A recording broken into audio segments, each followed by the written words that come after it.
Oh wow, that preview didn't even start. All right, I guess I am streaming. Hit the click to see the preview stream, but I guess since I did that last night, it yeah, I was originally planning on scheduling or doing this episode last night, but schedules didn't work out, so we moved it to Friday. I did a stream on Tuesday, but that was a little more serious. And after going off on my rant, I was like, yeah, I don't feel like doing anything else tonight. I'm done. So figured I'd do a little more lighthearted. This is mostly just laughing at idiocy. Let me give me 1 second here to make sure that this is coming through. Okay, yeah. All right. Volume's coming through. All right. So, today was my last day of work for the company I was working for, and then Monday I start working for a new company. So that'll be pretty interesting. It's kind of a very odd situation where I was supposed to be working there till the end of the year, and that fell through, and now I'm working across town.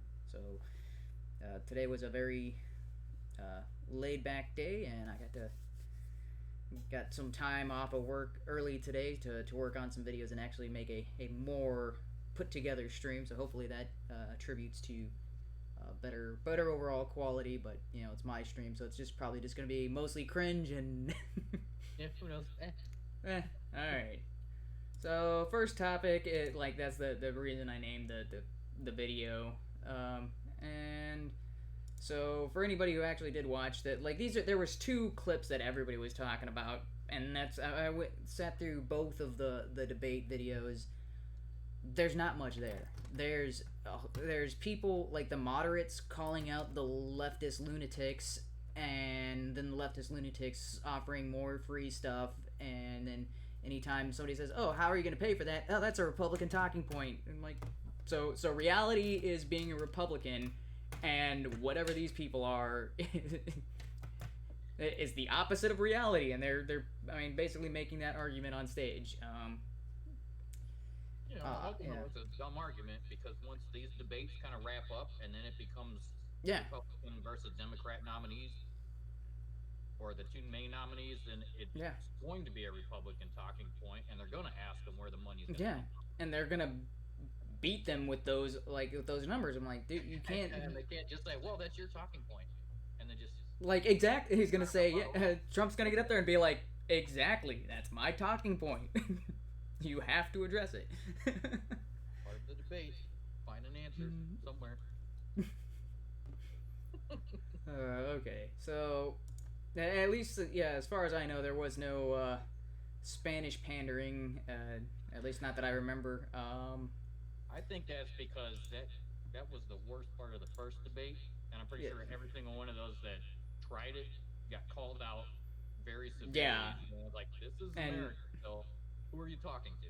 Yeah, they were expecting that to do a lot for their polling numbers, and it bumped them ahead, and it probably had the reverse effect. Alright, so the first clip that's been going around that everybody was been talking about, and I was actually surprised to see how many conservatives were almost like cheerleading for this lady, but I'll go ahead and play the clip. So this is Tulsi, or sorry, this is Marianne Williamson. This first clip. We have an administration that has gutted the Clean Water Act. We have communities, particularly communities of color and disadvantaged communities all over this country who are suffering from environmental injustice. I assure you, I lived in Grosse Pointe. What happened in Flint would not have happened in Grosse Pointe. This is part of the dark underbelly of American society. Alright, I'm just going to pause it there for a second. So, I don't know where you were in watching your version of the video.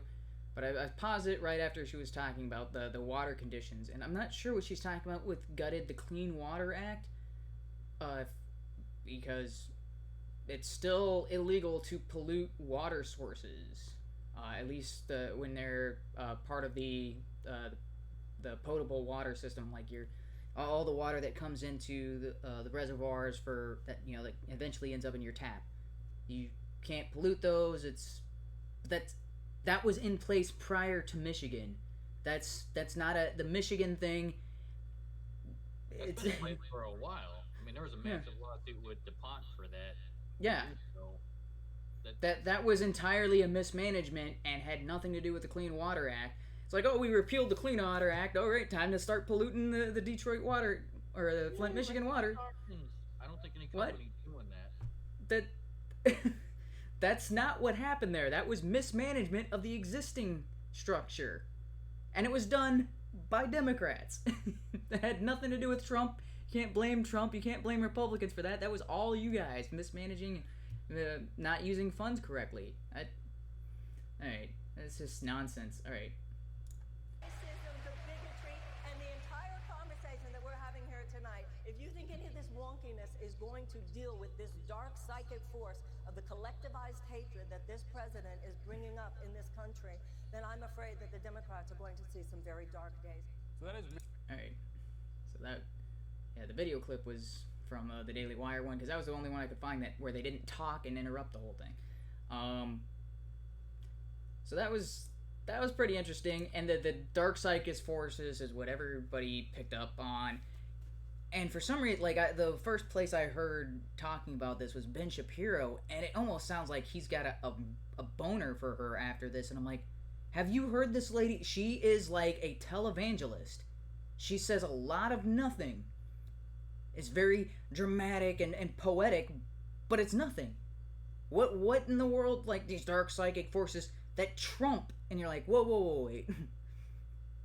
Okay, the dark psychic force. Because they say finally a Democrat we can agree with. I think there's way left policies and progressivism, and then there is nut job, hug Mother Earth so we can appease the spirits. Yeah. Like sort of natural spiritualist. Yeah, that's what she is. And so I think they're like, well, if we put her up front, their party is dead. So let's just promote her and say, yeah, congrats. Yeah, that might be, but Ben Shapiro was acting like she's tapping into something. So these guys are all, worried about the numbers and pitching this project and that, and then she doesn't talk about anything specific. She's appealing to the emotional or the spiritual needs of the... And I'm like, what? And she said she's the most like Obama, and she's also kind of doing some of the rhetoric that Trump did. I'm like, no, she's offering absolutely nothing concrete. The only thing she's come close to offering concrete, at least from what I've heard, is reparations, where she's talking about taking like $100 billion or something like that and setting it aside, and then black leaders would be elected to some kind of committee and then distribute that to the black community or build projects for the black community. And I'm like, then that $100 billion is not even set. It's not even a definitive plan. It's like, maybe we'll adjust that, maybe we won't. Maybe $100 billion will appease, and maybe it won't. Ideas. They've already done that. That's what led to the housing bubble crisis of 2008. They did unfair lending practices because they were trying to distribute extra money to black communities to build businesses and homes, and all of that got foreclosed on. Yeah, and then it led to a massive deportation, and the country just was like a little mini depression. Yeah, that it never works, and it's never going to be enough. But on the one side, what was Obama's main running points? Yes we can, hope, change. Correct. He had no message other than change. And South Park even had that goofy episode. Yeah. Where town went and got smashed and change. Well, yeah. Got smashed the next month. And the next day, nothing. What happened? Nothing. But he didn't have a message. His legacy was Obamacare, which most of the country, looking back, even Democrats are saying it was horrible. They're finally stabbing him in the back. But that was okay. So that was the other big takeaway. He was running as a black man. Yeah, because I remember. I don't remember if it was. I don't think it was one of the Daily Wire guys. I think it might have actually been somebody on CNN or one of the leftist media channels that said the president was under attack last night. Unfortunately, it wasn't Donald Trump. It was Obama. Like, they spent almost the entire evening raging at Obama because he wasn't leftist enough. Now. I know, and it's only been 3 years since he was president, and it's not like he did anything after to change his stances. No. What happened?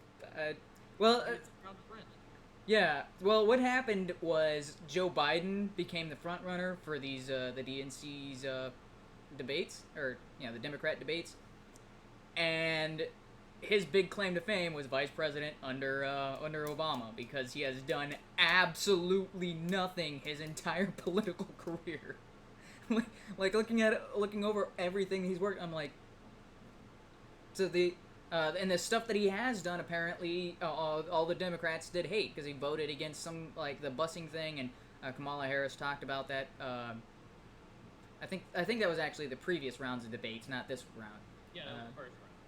Yeah, talking about the anti-busing, and then he some, like, working with openly racist Democrat leaders as well, and then he got reamed for that.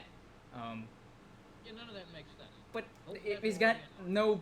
He's been in there for he was in the Congress for a while, and nothing to show for it. Decades. Yeah. So I do actually, your point about her being compared to Obama. Yeah. I do kind of see that. What you're looking for is logical policies, things that are going to help the country. Let's get the border control under, within grasp. Set some new measures saying, hey, this is how we're going to define our border and control it and fix the immigration crisis, or the illegal immigration crisis, I'll say. We don't have a regular immigration crisis. Yeah. She's probably just... So the left is extremely progressive, and they're saying, hey, let's hand out all this free stuff. Hey, socialism is the new cool thing, all the kids are doing it now. That whole thing, but if she's trying to basically come out as just a feelings leader rather than pandering, which is something she's been spouting for decades now. It's in her books, it's in her previous interviews. I've seen some interviews where she's on Oprah spouting the same psychological, spiritual. Yeah, it's new age stuff, and she tries to pass it off as if it's Christianity, but it's not. No, not at all. And actually, Michael Knowles did a really good show about this, where he was talking about, so the book that she's referencing was written by a lady who said an angel visitor and told her that the Gospels got it mostly right, but they got some things wrong, and so you need to ignore these passages and instead start looking into these, and wrote a book about it, and then committed suicide, because that's what you look for in your spiritual leader, who is definitely working as a prophet of God. So version 1.0 for so long, we need 2.0 now. Yeah. So that's the same book that Marianne Williamson is reading through, and because that's her version of the Bible. That's her new Bible. No, yeah. No, that. Morning wake up process. No, because it is supposed to be a replacement. It's supposed to be like similar to the Book of Mormon. It's supposed to be like the third Testament, and you're like, but it's all this new agey spiritualism, BS. It's not, has nothing to do with Christianity. Has nothing to. But these people who haven't read their actual Bible look at it and be like, oh, this sounds great. This is exactly what I want. And you're like, but this is full of nonsense, the easily disprovable stuff. So that's the scary part about her is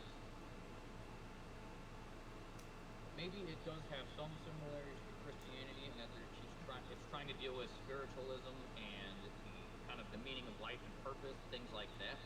But it's more based off of your subjective, introspective thing. Whereas Christianity is your place in the world and how you affect everyone outside of you. Yeah. That was one of the golden rules.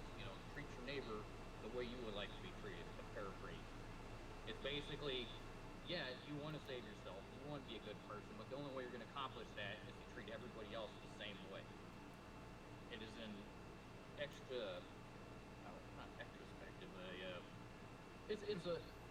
it's taking consideration of the world outside of yourself. Well, yeah, so, Christianity, you start outside of yourself, because there is a God. You have to subject yourself to God, to the order God established. With the New Age stuff, it's all internal, as like, I am the God of my own world, and I dictate my destiny. However, this is also the feeding force for modern day socialism. Yeah. And it's feelings, your subjective views. That's why you can say I'm going to put a wig on, put a skirt on, and say I'm a woman, even though I don't look like a woman, I don't sound like a woman, I don't act like a woman. In fact, I'm creepy and like this, you know. But you still have to accept my personal view of myself because that matters more than what you think. Yeah. And so I think her ideology plays on that, which does seem to be growing. So yeah, I can see why they would bring up those types of comparisons. Yeah. It's based off of just feelings. There is no policy. Yeah. There's no logic behind it. It's kind of just a push. We need things to change, and I think I'm the one that can help usher in whatever that change is. Yeah. And defeat Donald Trump. Nobody. They were just like, well, it's a black guy, and it's probably going to be good, and that's going to unify the country. It had the exact opposite effect. Yeah, and so while Marianne Williamson doesn't seem to have climbed too terribly in the polls, she's still sitting at the low 1% and 2%. Even despite kind of a little massive or increase in popularity. Well, part of that has to do with big tech slamming down. Tulsi Gabbard could not run ads after the first rounds of political debates, and then this time she was like ghosted on a lot of social media platforms as far as like if you look at the actual search history and things along those lines, she was like her name. People were googling, like searching who is Tulsi Gabbard, why haven't her? And yet when you're looking at trending on Twitter, she didn't show up for like 6 hours until people started pointing out, hey, why isn't Tulsi trending on here? And I'm like, but there's like she's. Everybody else that was in the debate, even people that most people couldn't remember their names. Yeah. They were even trending except for her, and I was like, wait. Yeah. Well, she was like either 1 or 2, but she wasn't showing up in trending, and you're like, well, that's odd. Same thing with Marianne Williamson. You're like, yeah, she was one of the most searched names that evening, but nobody was talking about it. Like on MSN, it wasn't showing up as any of the features. It wasn't. So it's like they were deliberately saying, hey, this is a hot button issue that people are interested in, and oh no, just shelve it, put it in the no-go box.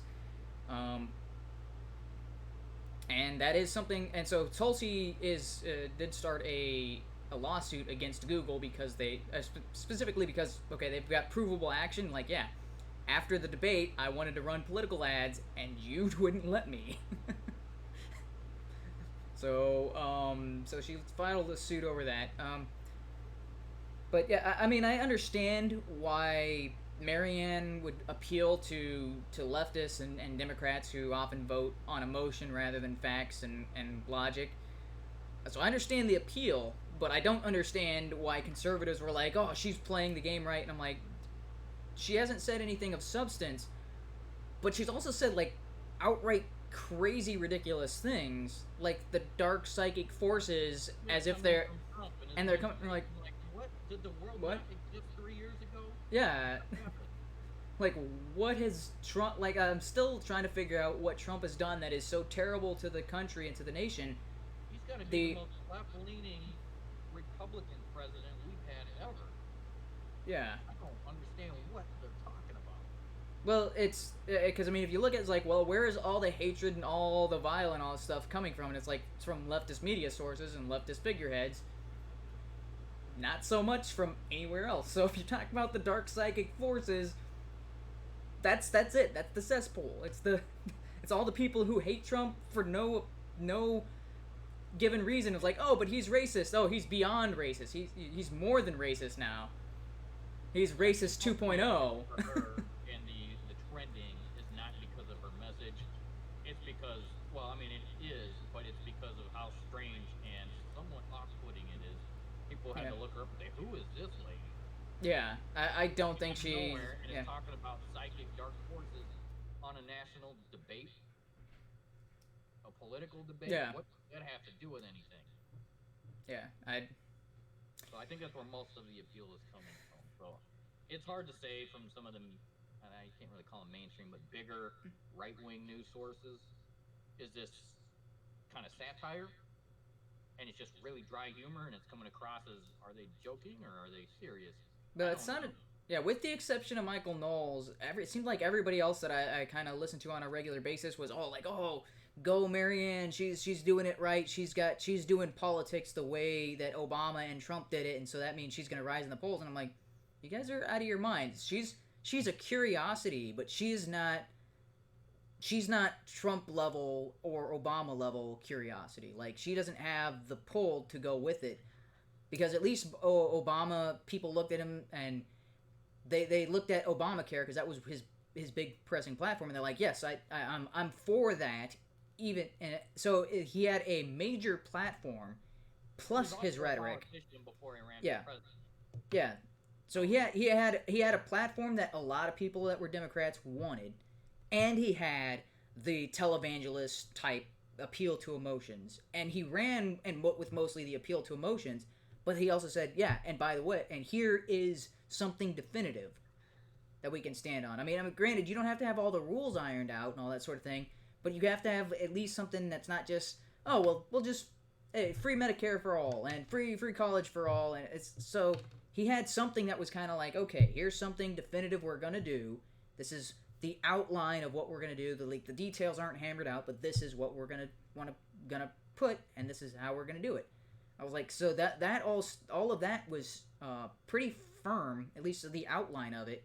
The year that the year before the actual election, because I remember he was going on these debates and he was talking about not like the like how expensive, and he wasn't talking about like gold and silver plans, but he was talking about we're going to implement, it's going to have these three or these however many specific points in this plan that goes in. And I was like, yeah, that's insane, but it was enough for people like, okay, that's something I can sink my teeth into. And then you have the yes we can hope change rhetoric. Now if you compare that to Trump did something similar. Build the wall. We need a wall, we've got an immigration problem, we're building a wall, we'll fund it this way, and it's going to be 30 feet high. Like, then he started like the details of that, but he's like, yeah, we've got funding, we've got precedent, this is already the law, all we need is funding. All we need is Congress to approve a budget to fund it. Yeah, okay, you've got a plan, you've at least got something that's practical that you can do. And then you have the rhetoric, of the Make America Great Again that caught on and became, that was his campaign slogan that everybody was repeating, and they're still wearing MAGA hats. Like, who, do you know of anybody who was still wearing the hope and change for Obama like 2 years after his presidency? I don't remember that happening. I don't know. Whatever that. A change on it. Yeah, I mean, were those still a popular thing? That no, the MAGA hat is still keeping strong. Like, that's still a very large trend in the United States. So he had that, the trend or the appeal, the appeal to emotions, but he also had several platforms that he was talking about when he was on the debate stages, which is why he was beating the competition, because not only could he have, he's like, okay, I've got some solid things that we can use as a platform, plus I've got the rhetoric, I've got how to appeal to the masses down. You put those two together, yeah, Marianne Williamson only has half the equation, and yet I'm seeing Shapiro kind of like saying, oh, she's the best thing to happen to the Democrats since Obama. I mean, it may not be how he said it, but that's how it kind of came off, is he spent the entire time saying nothing but positive things about her, and I'm like, she's only half of what you need to be a realistic candidate for presidency, based on what she's said so far. Yeah, she's not getting out of the primaries. Well, let's think about it this way: the last couple of decades of presidency, those have been some very charismatic people. Yeah. Trump, extremely charismatic guy. Obama, very charismatic guy. Clinton, Bush, I would say charismatic, but does sometimes come across as a simpleton. So he was kind of well, he still had a bit of charisma. I think some of it was stolen from his dad. Yeah. So the way had a bit more charisma, but you have to have that showmanship and that presence along with a policy, which Trump had platforms that he was running on. Obama, like you just stated, had that. Clinton had that. Yeah. Bush had that. So does kind of come across as a bit of a charismatic person. What she's saying, you can tell she believes.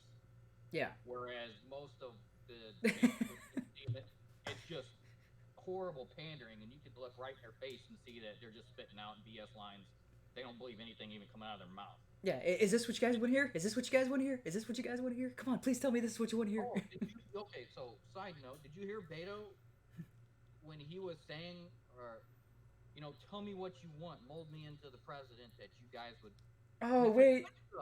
Wait, did he, no, I didn't hear that. Is that it? Was that during the debate? No, that was something after. That wasn't during the debate. He was doing a rally or something. And asked people for the kind of president they wanted him to be, and he would say he would mold himself into that. I'm like, that's the opposite of what people want. You need to already have it. That's why they vote on you. They don't want a blank piece of paper and say, oh, yeah, well, I mean, and he's basically saying, hey, I'm a puppet president, and you're like, wait, that's what they're accusing Trump of being right now. Write your wish list to Santa Claus and see what you get for Christmas. Just fill it in the blanks. And it's like, yeah, it's like, oh no, we don't want a Russian puppet president. We want our puppet president. That's... Correct. So, I think she does kind of have the charisma, which might be what some people on the right are identifying, saying this is one of the major traits you need to have. And the reason that most of the other DNC candidates, they're squabbling against each other is because none of them really have it. Probably the only person I could say with enough charisma could be Tulsi, but she's a little too level-headed. She comes across more policy, less charisma. And Kamala Harris seems to have some charisma, but she's a loon. Yeah. Just a flat-out liar. Well, and also probably about as corrupt as Hillary Clinton. Out of all the... And when Tulsi brought out the whole prison thing, I think you got a clip coming up about it, so we'll hold off on that. But I think that's what they're kind of pointing at. So let's talk about... Simple charisma will draw in large crowds just because. Even in religious institutions. So if you look at some of the bigger, those conglomerate churches, or the picture of the Southern Baptist Church where they've got 2,000 people and they're all in there yelling, cheering, and waving their fists. But you hear the preacher up front doing, our brother does those stupid sayings all the time. You gotta have propriety in the society. Yeah. We need unity in our community. And he's just rhyming things that don't actually mean crap. Yeah. But you hear this in some of those larger churches and everyone's clapping and cheering. They don't know what they're clapping for. They just feel the energy. Yeah. And that's the dangerous part of having someone with a lot of charisma. I think that's what they're looking at with her. Yeah. But yeah, she's out in left field. Not progressive left field, like somewhere else. Spiritual, psychic left field. Yeah, all right. So, you started talking about Tulsi versus Kamala Harris. So I do have that clip, and I'll cue it up, and I'll start to play that. About the debates last night, because you had quite a moment with Senator Kamala Harris calling out her record as a prosecutor. I want to take a listen to what you said. Yeah. Senator Harris says she's proud of her record as a prosecutor and that she'll be a prosecutor president, but I'm deeply concerned about this record. There are too many examples to cite, but she put over 1,500 people in jail for marijuana violations and then laughed about it when she was asked if she ever smoked marijuana. She blocked evidence. She blocked evidence. All right, I'm just going to pause it there for a second because, that's the infamous clip that was going around where she apparently was smoking marijuana and listening to Tupac when Tupac hadn't released his first album yet. And just clarify, there's no video of her doing those actions. It was her on a radio show. Oh, yeah. So she was talking about doing those things, yeah. So it was an interview, and she said that she was smoking pot in college listening to Tupac. And the time frame doesn't work out, so either she was smoking pot and listening to Tupac while she was a prosecutor and putting people in jail for marijuana crimes, or she's probably just lying to pander, but also my interviews, the only music or entertainment medium that you think of was just Bob Marley. That was her answer to anything. So what do you like to do for fun? Bob Marley. What do you eat for breakfast? Bob Marley. That was her answer for everything, because we got called out on the Tupac. Yeah. The timing of it, and saying, no, you weren't listening to that because he didn't even release an album yet. That came out like 2 years later. So So she then, got called out, and it just switched to her default mode of, yeah, I'm cool and I'm hip. I listen to Bob Marley, right? You guys like that? So she's just extreme pandering, and her entire political career has been that. yeah. That's how she got started, not because she had an interest in politics, but because she's looking for power and to get ahead, and will do whatever it takes whenever she has And do whatever it takes has a double meaning there, because she was having an affair with the guy who put her in a high-ranking position that started her political career. And then as soon as she had the appointment, and she broke off the relationship and moved on to the next stepping stone in the political career. So it's like, wait a minute.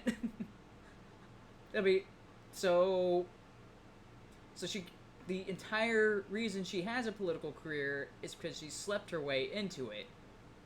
And then while as a prosecutor, is putting people in jail for marijuana crimes, and then as a politician, is laughing about it. And that's what Tulsi is talking about. It's like, yeah, you laughed about it. Like either you think that this is a serious crime that needs to be prosecuted to the full extent of the law, or you think, hey, this is inconsequential crime, and yet you still punish these people for it.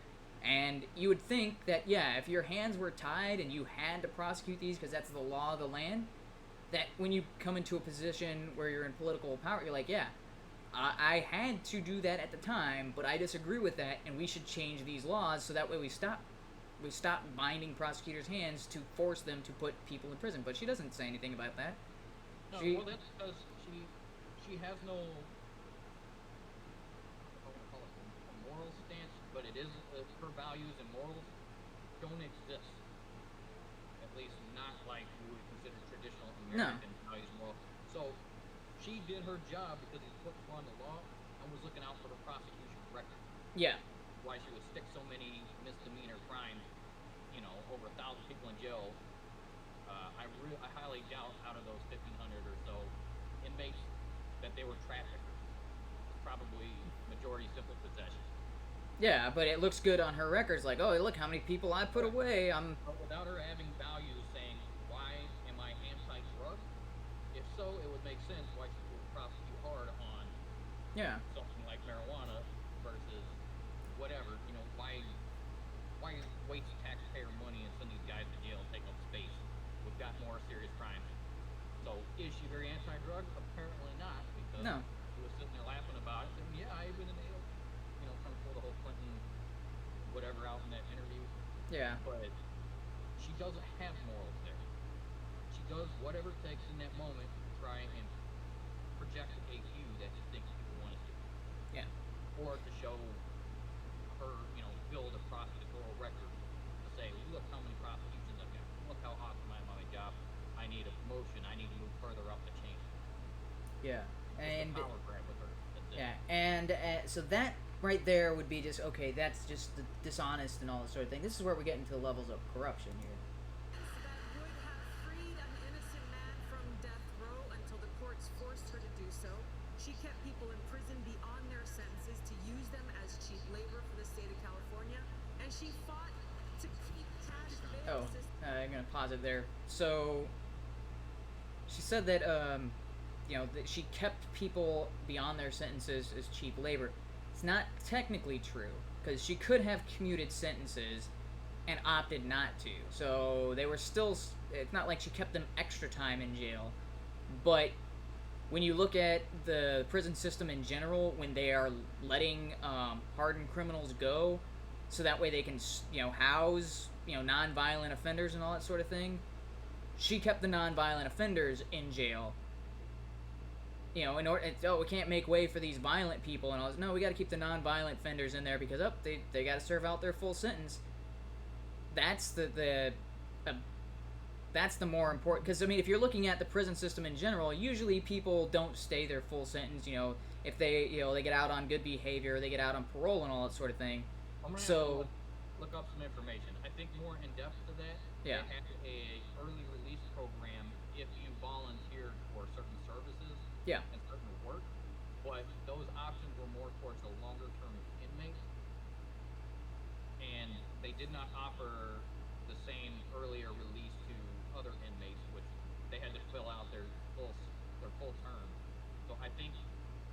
that's where the discrepancy is.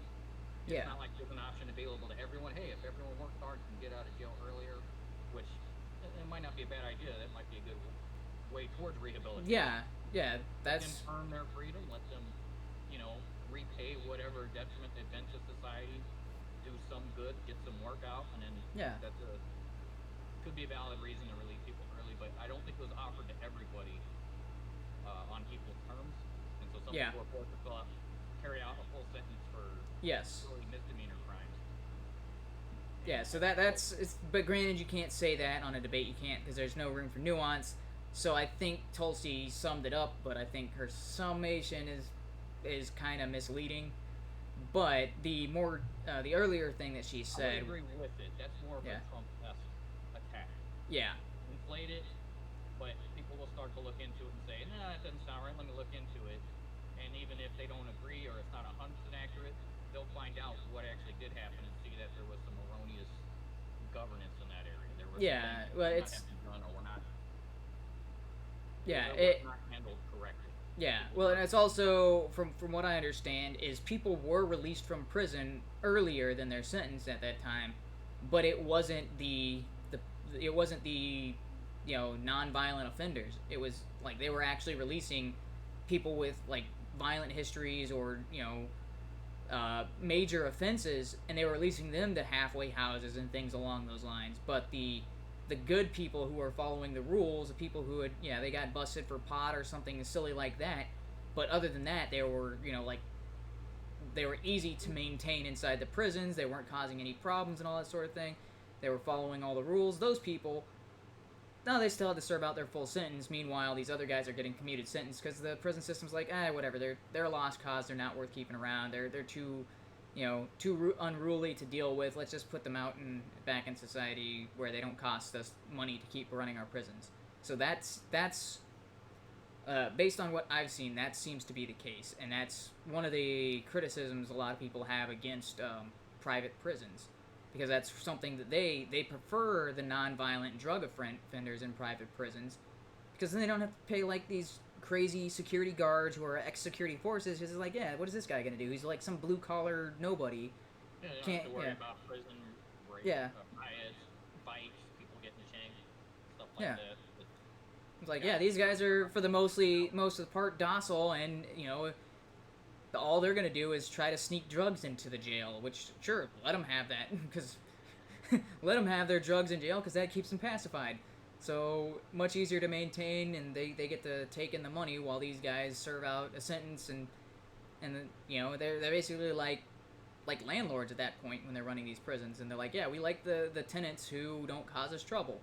But these other guys, these gang leaders and these, neo-Nazis and all these guys, let's kick them out of our landlord situation, so that way it's easier to maintain our establishment. So, that's... So I understand why that's a criticism, but like I was saying, the earlier thing she said about there was a guy on death row, and she was ignoring evidence that would have exonerated him. I guess maybe exonerate's not the right word. That's the colloquialism term, right? It would have led to a verdict of non-guilty. I guess maybe that's a better way of saying it, but the evidence that he was innocent, and she wouldn't let that go through for whatever reason. That I wasn't able to find any details on. Seems like... Yeah, that was a little harder. So it could also be the case that she just ignored it and sat on it. Well, again, going... Which, that's still just as bad because he's on death row. If he's not supposed to be there, do what you need to do to get that guy out.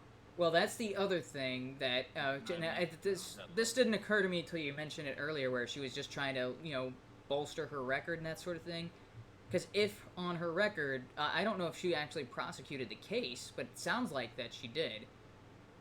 So if she prosecuted a case and they found this guy guilty of murder and he's about to get he's on death row going to get executed because of her work. But then they find some evidence that's like, oh, nope, he's not the guy. You guys put the wrong guy in jail. Well, that tarnishes her record, right? No, that's even worse. Yeah, that means... she's willing to send a guy to death to preserve her political So that's what it sounded like. So I mean, negligence because she didn't feel it was worth her time to investigate. That's a little bit of negligence. That's still something she should have taken. Anybody on death row, if there's a hint that they could be innocent, if they find you, take that. Do something with it. We do not need innocent people on death row. That should not happen. We need to avoid that at all costs. But but like I said, I couldn't find any information. But after hearing you say that earlier, it's like, oh, that could explain it. Is she's looking to preserve her record? That's and that's a horrible. If you're willing to keep someone on death row and send them to their death, so political record. Yeah. That's messed up. That's very so there's two options. Like absolute corruption, which kind of fits the mold based on the other things in her career. But there's also that's why I'm saying there's two views. There's the one that this is pure corruption. The other one is just gross negligence. Both are bad. Either way, it's bad. If they had evidence, she said, "All right, let's check it out." Yeah. We need to get him out of there. That should be anybody's first reaction. Yeah. And a court had to rule that yes, you have to admit this evidence, and then the guy was, he got his stay of execution. So that's ridiculous. Either way, that is bad. But I don't see any way that could be spun as a good thing. All right. Place that impacts poor people in the worst kind of way. Yeah. Congressman, did you get the answer that you were looking for from Senator Harris? I got no answers, but more importantly, the American people, voters, got no answers. Senator. Yeah. So I really wish Tulsi Gabbard wasn't as leftist as she is, because she's anti-gun. Even though she's currently a military member, she is in favor of gun control, and she is in favor of free college. And I think there was one more thing. I think she's also in favor of Medicare for all, or Medicaid for all, or whatever it's called. But either way, it's bad. So I think she's in favor of those three things. But the rest of her platform, outside of those three, I'm like, yeah, this is somebody I would vote for if it weren't for those three. Oh, nope. Can't support any one of those three. But why do you have to pick those policies? I think her stance is coming from, she seems like a nationalist, a patriot, someone who loves this country, and that's definitely positive. I believe a lot of it has to do with her time in the military, but I'm also wondering if her time in the military has built some resentment, which would say why she's anti-war and basically, I don't know if she's more of an isolationist. Oh well, the anti-war stance, I'm all for that. Yeah. No, I'm for anti-war, but not isolationist. You can't do that. No. So if you're that's why she's pro handout. She's looking at it from a charity thing. We need to start, providing for the innocent, the ones who aren't involved in all of this chaos and war. But while that's a good sentiment, I'm just on the first belief that's better done towards charity groups, religious groups, family, friends, communities to help support those who are struggling. That's not a government thing to say we're going to take your money from you and hand it to someone else. Yeah. Because they are very inefficient and inept at that. And if it's your money you're gonna give away, you don't feel bad. Like, oh man. But if somebody else takes that money away from you, well then you feel like you got robbed because you did get robbed. Well, but the others, with the government handing it to something you don't believe in, such as abortion clinics or, free housing for a lot of people that honestly, if they just worked a little harder instead of staying at a minimum wage job, could get themselves better housing. I don't think it's up to society to say you've stayed at the bottom rung just because you don't want to work. You don't have any drive or perseverance. So I'm not here to support you for that. Yeah. That's enabling. Yeah, that's the other thing is when you're giving. I'm getting feedback here. Is that? So when you are the one who's directly giving to someone else, like if you're at a bar and you walk outside and there's a homeless guy begging for change and he's got a bottle wrapped in a paper bag, you give him money, you know exactly what he's gonna do with that, right? So it's kind of like, you know what? I don't want to contribute to your problem. I know that you're kind of down on your luck or whatever, but I can't give you money because you're just gonna buy booze with it. So you can make that decision. But when you're talking about a government program, if somebody fills out the proper paperwork and then gets their food stamps or their welfare checks and all that sort of thing, they can go and buy things that make their lives more miserable. And this is... So there's... I don't know if you've seen these. Like, there's gas stations that sell alcohol and all this sort of thing. And it's like, oh, we accept EBT. Like, so here's the thing I want to specify is usually you can't use food stamps to buy alcohol or cigarettes and that sort of thing. So what these people do is their cash they have from their paycheck they use to buy alcohol and cigarettes or whatever it is that they're buying, and then they use their EBT card to buy the food that they would have spent that cash on. Or they do it direct trade. I have seen that directly. Yeah, there's also places that do that kind of under the table. Say, hey, can you help me out? I'll buy your groceries for you if you buy this. And they just do a trade before they get to the register, because I don't think a cashier, if they overhear that, can allow it. Yeah. But hey, I'll buy $20 worth of food to buy me this $10 bottle worth of alcohol, because... Yeah, because it's on the EBT card, so... And so, hey, sweet. I get all my groceries free, and I'm only spending $10. That cuts my cost in half. He gets what he wants, I get what I want. So that happens. Now, that's not common. I don't know how common that is. It's not everyone. I understand there's plenty of people that use EBT that are struggling. Yeah. I was there for a very brief period, a couple of months but during that 2008 housing crisis. Yeah. But there's no way to look into the situation and know what's going on. If that was your family member, and you're like, well, I keep giving you $50 a month, and I see you continually drunk, I'm just going to cut you off. I'm not giving you $50 a month anymore. When it's such a large organization like the government, the federal government, there's no way for them to vet this type of situation, and it just becomes abuse. The people who are advising on how to fill out the paperwork, or the social workers, they will do what it takes to benefit the people coming in. It's not their money, and it's big government, and it's just there, so hey, put this while you're filing, and that'll make sure you keep your food, your EBT for longer, or that'll increase the housing limit that you've got.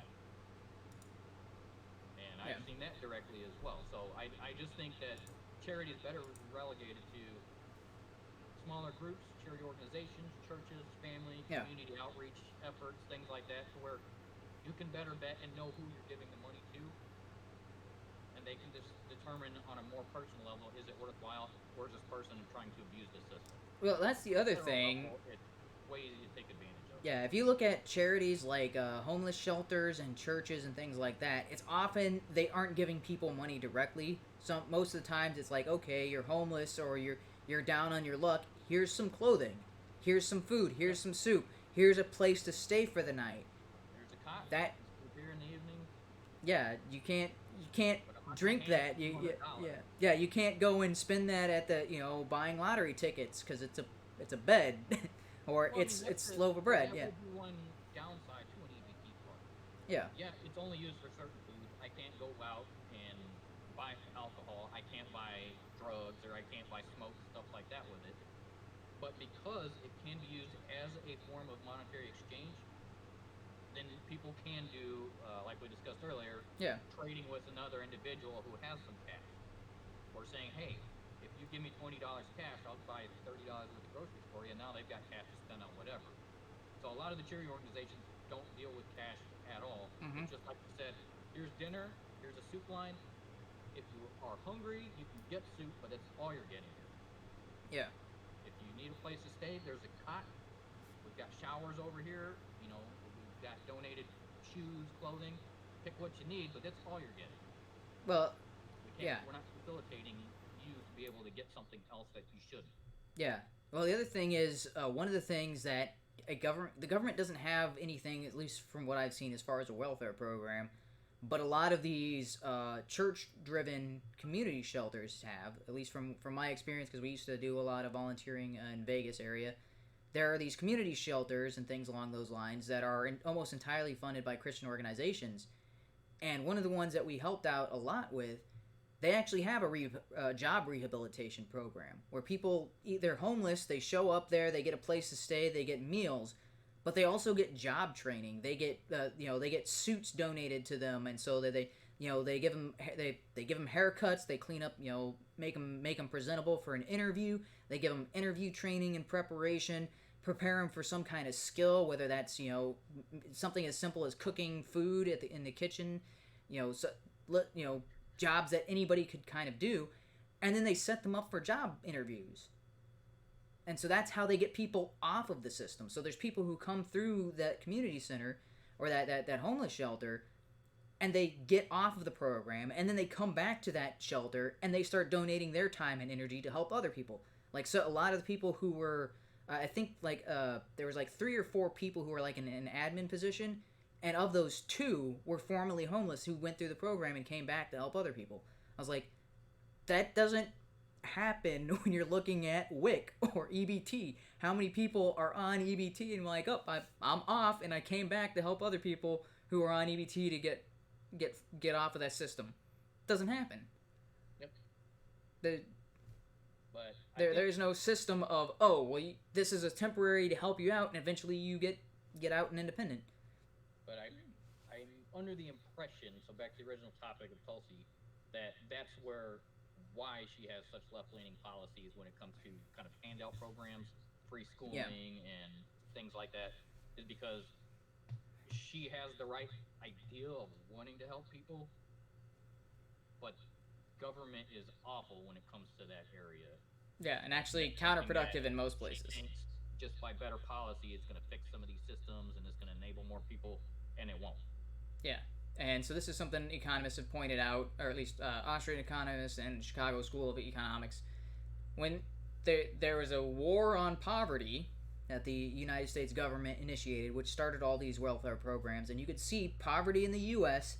doing a steady decline, introduced the war on poverty, it went down a little bit, and then it's I don't know if you can see my hand, so I guess my hand wasn't quite in the camera. So you see this downtrend over the years. And then they'll introduce the war on poverty. There's a 2 or 3 year period where it does dip further than that, and then it just flatlines. And it's been the same ever since. It has not, the poverty in the United States since these introductions of these programs hasn't been eradicated like it was supposed to. The war on poverty, and it's been consistently going consistently. Yeah, well, I mean, this concept is there. It's very basic. You can see that in just a simple family, right? Mm-hmm. If you've got a child and you give them an allowance just because, they'll spend it on whatever, they'll blow it, and they'll just wait till next week. But if you give them an allowance because they do chores, it's up to them how hard they work. If they don't feel like working, they get no allowance. And if they say, hey, can I buy this? Can I get this shirt? Can I go see this movie? Sorry, no. That's why I give you an allowance if you do some work. Same reason kids used to go out and get paper jobs. Yeah. And newspapers at 5 in the morning. I used to help one of our friends in Kansas with that. Yeah. Because we weren't given an allowance. We grew up pretty poor. We didn't have a bunch of extra money. So if I wanted to get a cool pair of shoes, or I wanted to get a cool shirt, or go see a movie, go buy some candy or toys or whatever, I had to mow grass. I had to rake leaves. I had to go help a buddy with a paper job, and he'd give me a few bucks. That was money that at a young age we learned you got to earn something. And occasionally, if we did help out with chores at the house, we'd make a little bit of money. Yeah. But that's what teaches that. Yeah. If you want something, you have to work. You cannot get a handout. When you are raised that you just get a frequent handout, you become dependent on that handout, but not dependent on the idea of a strong work ethic. Yeah. So it's a simple concept. Kids get it. I don't understand why adults don't seem to grasp that. They seem to have lost. Maybe they were just never taught that ethic, and so they can't comprehend it. I don't know. No, that's probably the case, but so I don't know if you've been watching Tim Pool's videos, but whenever this comes up, Tim Pool talks about, well, we have to give somebody a basic standard of living because of automation and all of this sort of things. No, that's so that is a misguided view, and that's of course why Yang is talking about the UBI and all of that. That's been disproven in real life countless times, especially with the Industrial Revolution. You just look at that whole time period. Yeah. That was the first thing people were crying about. And just a few years later, everyone's like, dude, this is amazing. Factories, and we've got all this new product, technology. It completely replaced all of the old jobs and created a ton of new jobs. That's what technology and innovation does. Yeah, but I mean, because these guys aren't thinking, they're not thinking fourth dimensional, Marty. So they think that, oh, all of these people, they're going to lose their existing jobs and they're just going to be sitting around doing nothing. Well, as always, when there's a large labor pool of workers, new industries pop up because, like, dude, hey, there's all these people who I can hire on the cheap to do X, they either maybe they were too expensive earlier. Hey, right now they have nothing. They have no jobs, no job prospects. All right, cheap labor pool, let's get these guys working in this industry, and brand new industries pop up that wouldn't be feasible earlier because now you've created this massive influx of people that are available to work, and you're like, well, I used to hire only one guy to do this job, and it took forever to do, I don't know if that's in construction or painting or whatever. It used to take a while because I could only hire the one guy. Well, now because these guys are desperate for work, I can hire two, and now we get done with these jobs faster, and we can take on more workload. Now we've got more work, and now I can actually pay them more because there's more work to go around. Yes, and it builds like that. But I want to say we can't rely on automation, and here's why. Because we're racist towards robots. Nice segue. Yeah, well, I tried. It wasn't quite everything, but yeah. This was another story going around. Because this, like, I thought this was kind of, at first when I read this, I thought it was like a Onion article or something like this. But this has been reported by multiple outlets. Like, this one right here is from the Big Think, but this has been on CNN and all of these mainstream media, and they're talking about, like, we are racist towards robots because there are AI robot. Well, some of the examples they cited was there's an AI robot that looks like Scarlett Johansson. And okay, and then there's this other one who looks like a white lady, another just random white lady, a bald white lady who's, oh man, if you see the videos of it, it's really creepy, like real uncanny valley stuff. But it's funny that they look at those two examples and they don't think, oh, well, we have our sexism against robots because the two famous AIs are both female presenting or whatever. Like, oh, we're sexist and racist against robots. But the main source of this was a study where they had white robots and black robots holding an object or holding a gun. And they asked users to click through the study and click on, if they thought there was a gun, they would click on the picture as in to indicate that they would shoot, so they had black robots, white robots, and they also had black men and white men. And so then they're just doing these rapid fire, click as fast as you can pictures. If you think they have a gun, click on it. Otherwise, click continue type thing. And based on that, people were more likely to shoot the black robot holding a random object than they were to shoot the white robot holding the object. Although, based on what I saw, is they were equally likely to shoot the white and black robots holding guns. So that people are looking at this as... Why would a robot ever need a gun? I don't know. I mean, RoboCop is a cool movie just because there's a lot of shooting and, hey, but he's still got a human brain. But I don't think anybody wants to automate the police force. That sounds horrible. No, that's the start of every doomsday movie where robots take out. Yeah. Capability to determine the situation, to look at it and say, is this guy aiming a gun out of fear and he doesn't want to shoot? Or do they have bad intentions? Let's take the situation as it is. Nobody wants to see a robot with a gun. Well, there's too many factors, and like Jordan Peterson was because this is one of the first pictures, and the guys they have like crouched down holding a gun. I would shoot any of them if they were looking at me funny or aiming the gun at me. But based on that, why are you holding a gun like that? If it was a dude in a suit, then it would look like James Bond. Everyone would be like, "Oh, he's out to secret spy stuff. He's here to protect me." Why don't they have a guy in a suit holding a gun? I don't know. Even if, if Idris Elba was in a suit holding a gun, I'd be like, "Hey, that's badass. Let's start." I don't know. What are they trying to get with these pictures? So I don't know, but I started to say something there and I forgot. I lost my point. No. Oh, okay, because this is something Jordan Peterson was talking about. Like, one of his first lectures I heard from him, he was talking about robots right now. We're trying to build AI, and we're trying to build these robots that can navigate an environment. And one of the biggest issues they're running into is describing the world to a machine. Because we do things intuitively. Like, as a child, when we're learning to walk and all that sort of thing, yes, we got to build those motor skills and all that sort of thing. But you don't have to teach a child that stairs are in the way, or that, how to look for objects they can bump into, or, what type of surface they're on, or how to make... But when you're programming a robot, like, this is why, like, those robots that they've been showing videos of them carrying, like, packages or whatever, and they take, like, 5 steps, and then they'll stumble and fall over, and that was, like, 10 years ago, and now 10 years later, now they've got a robot that can carry a package, and it starts to tumble over, and then it recorrects itself, and then carries the package. It's like, that's stuff that we clap when a 2-year-old does it. You've been working on this robot for 10 years, and you've just barely got it doing those sorts of things. Like, the most simple human task. But it's stuff that we do naturally. So when you're talking about having some robot do certain jobs, like it sounded like you were alluding to being in some kind of law enforcement or something like that, is like, there's too many factors that we do intuitively to teach a computer program to look for those factors.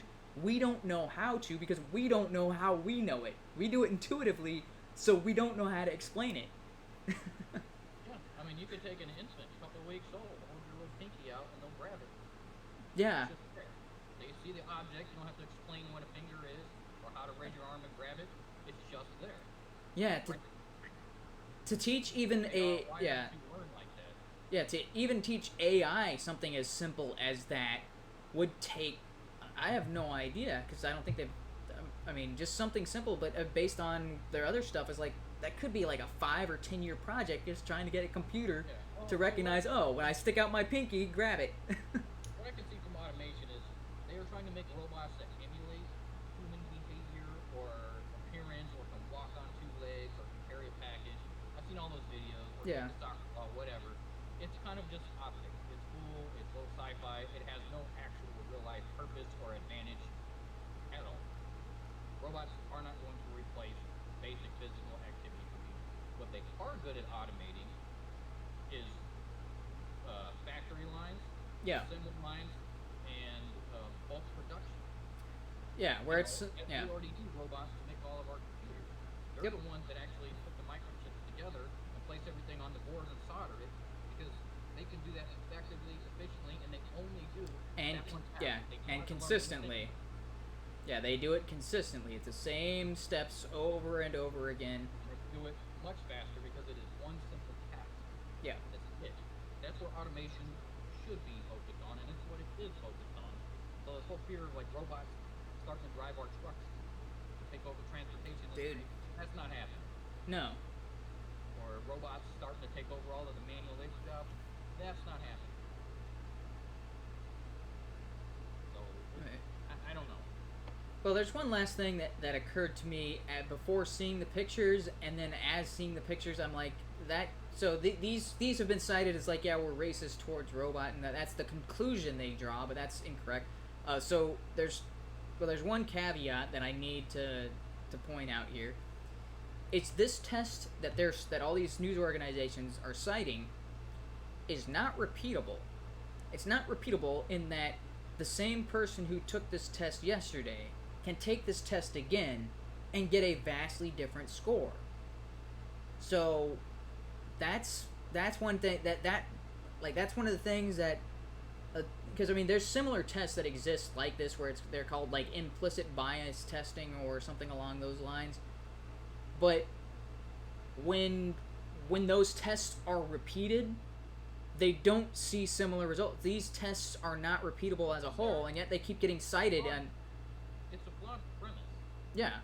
If they added 2 other colors, their entire test wouldn't matter. If they had an orange robot and a silver robot.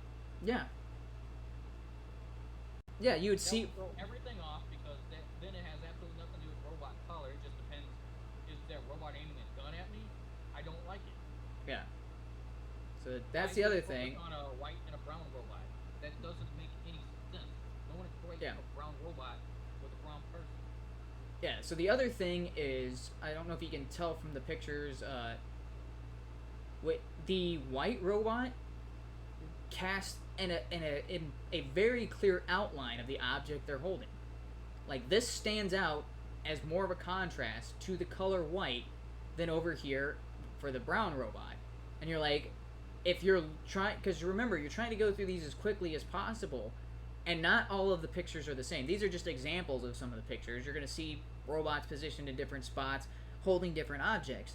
But if you're trying to go through fast, you don't know what this is, because the contrast between the brown and this dark color, they're not as obvious. Whereas this, you're like, oh, that's not a gun, because you can focus and single out that object without focusing on the robot. But when you're doing this, it's not so easy, because there is that blend of overlapping. That's just how it works. It doesn't stand out as much against the background. And I'm like, that has nothing to do with race. That's all just how our eyes work when contrasting colors with each other. Yeah. A larger contrast stands out more in the human mind. This is why you can, like, when it comes to works of art, what's that? The variation in contrast is what adds to what makes it a piece of art engrossing. Pieces of art that are all kind of bland and you use all the similar tones, they don't appeal to us as much, because we don't see, or at least they don't stand out as much, because everything just kind of blends together in our minds. That's how our eyes see and how our brains interpret this. Darker colors on dark, we don't draw the same kind of visual distinction as black on white, or dark on light. That's why if you drive a white van, you'll see all the specks of dust and all that, but there's a black car sitting next to it. It's just as dirty. You just can't tell as much. So it's these experiments or tests they are looking for some sort of bias. So there is no reason to have a test like this unless you're trying to point it out. So the testing is geared towards it's that type of bias. Yeah. It's just stupid. So the entire test is built on the idea of confirmation bias. Yeah. Because they're like, I don't think anybody wants robots to look like people. I don't think we want to get to a future where it's like Blade Runner and the androids look just like people. It's cool for sci-fi, but in real life, no. Yeah, in real life, you want that distinction. The difference between a robot and a person easily. Just at a glance, that's a robot, that's a person. So,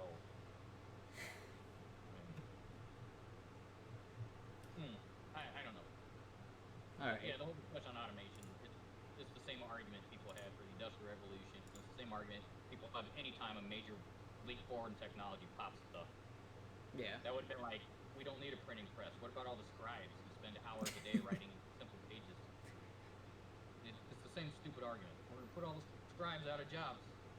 They can just learn to use a printing press, and now they can make millions of books instead of dozens. I don't understand it. Yeah, and so Here where we are is because of automation of a lot of processes. Yeah. We wouldn't have our smartphones, our computers, modern cars, our skyscrapers, our building. AutoCAD is an automation product. And that's all of our modern engineering is because of that. We don't need people there with slide rulers. Well, that put the slide ruler companies out of business. I don't know. It's just so. Well, no conversation about robots would be complete without talking about Russian bots, and how Russian bots are the reason that Trump is elected. And the Washington Post uncovered this secret connection that no one thought about before, between Trump and these Russian bots. That's a terrible segue. Okay. I mean, I tried. Am I reading this right? Is this Yep. about when he invited all those What? White House? Yeah. So, apparently, hamburgers are not associated with Germany No, they're associated with Russia. I'm wondering. I saw this and I was like, you say that Trump is literally Hitler, and here you have a hamburger, which is named after a city in Germany, and instead you go this big loop around to say they served burgers in the Soviet Union, and Trump likes hamburgers, so it's not just. It's not a 1-to-1 or like a 2-degree separation. No. They go like 4 or 5 degrees of separation to try to tie Trump with Russia based on hamburgers. So this is, and I know you think maybe this is like some obscure magazine or something like that. This is the Washington Post. So. Like the level of I have no idea what to make of this, because they're talking about so they're trying to make like standardized food menus for people in the USSR to save money and to keep everybody's got to have the same thing, the one size fits all, and they serve burgers as one of their food items. But if you look at the stuff, it's not their only food item. It's not like just burgers. It's like, yeah, they had a lot of burgers, but they had other foods in here. The article makes no sense. They're basically talking about the food shortages back in the early 1930s. Yeah. And that they planned down meal rations to specific grams, saying you get this many grams of potato, you get this. Yeah. But trying to plan out a menu for all those starving people and have some diversity in their meals was complicated. So then they looked towards assembly lines, because this was the the modern assembly line. Ford just came out with the car one in the early 1900s. And so they had burger machines, and they started making burgers, saying this is easy. Yeah. And they could make millions of burgers with a lot less effort. Burgers is a German food, and then American burgers are not the same as German burgers. No. they're not like nothing to do with Russia. Are they saying McDonald's is a Russian front? Well, that's okay. So here's the other. So, well, not only that, it's like America. The number one food in America used to be burgers, and thankfully we had Chick-fil-A to dethrone the In-N-Out as America's favorite fast food, lest all of America be tied to Russian burgers. Like I saw the. No. So no, this is. I saw these two articles back to back, and I was like, like the timing for this was just amazing. So this came out on August 2nd, and then the Russia burger thing, I think it came out on August 3rd, so this is July 30th. But so these came out within a few days of each other, like less than a week of each other. So it makes. So either Americans read that and like, oh, we can't eat hamburgers anymore, those are Russians, and switched to Chick-fil-A. But Chick-fil-A is the restaurant that everybody hates for being gay bashing. So you can't win either way. Either you're supporting bigotry towards gay people, or you're eating hamburgers from In-N-Out and you support Russia some indirect way. Dude, it is. Oh, dude, this. Yeah. Yeah, so this article isn't talking about it's a good thing we've switched to Chick-fil-A. That's just some random little footnote. That's nonsense. I mean, the rest of the article just goes on to how Russia had mass burger production before McDonald's, but the beginning is nonsense. Yeah. What if Russians like burgers? Everybody likes burgers. Yeah. Yeah, they're like they're hate Gucci because at one point Japan bombed Pearl Harbor. Food is food. Yeah, but it's just weird to draw this collusion. Yeah, like it's like how many countries serve hamburgers? A ton of them. We've got McDonald's in pretty much every country on the planet. McDonald's, Burger King, Hardee's, Carl's Jr., In-N-Out. Oh, what's the other one? Like Rally's, like. All of these companies are secretly supporting Russia because it's absolute insanity. Oh, Dairy Queen has burgers too. Yeah, Yeah, this is all absolute nonsense. So those two articles, I saw them within. I was like, dude, that connection there is just ridiculous. that unintentional connection. All right, so I don't think I've got a good transition. I mean, I just the insanity of people who are trying to call Trump, a racist or a Russian bot, and then we've got. Did you want to add anything to that story, or I'm gonna move on to the next topic here? But no, I'm good on that. That's just silly. Yeah, it is absolutely. So there was a side note. So have you seen The Founder?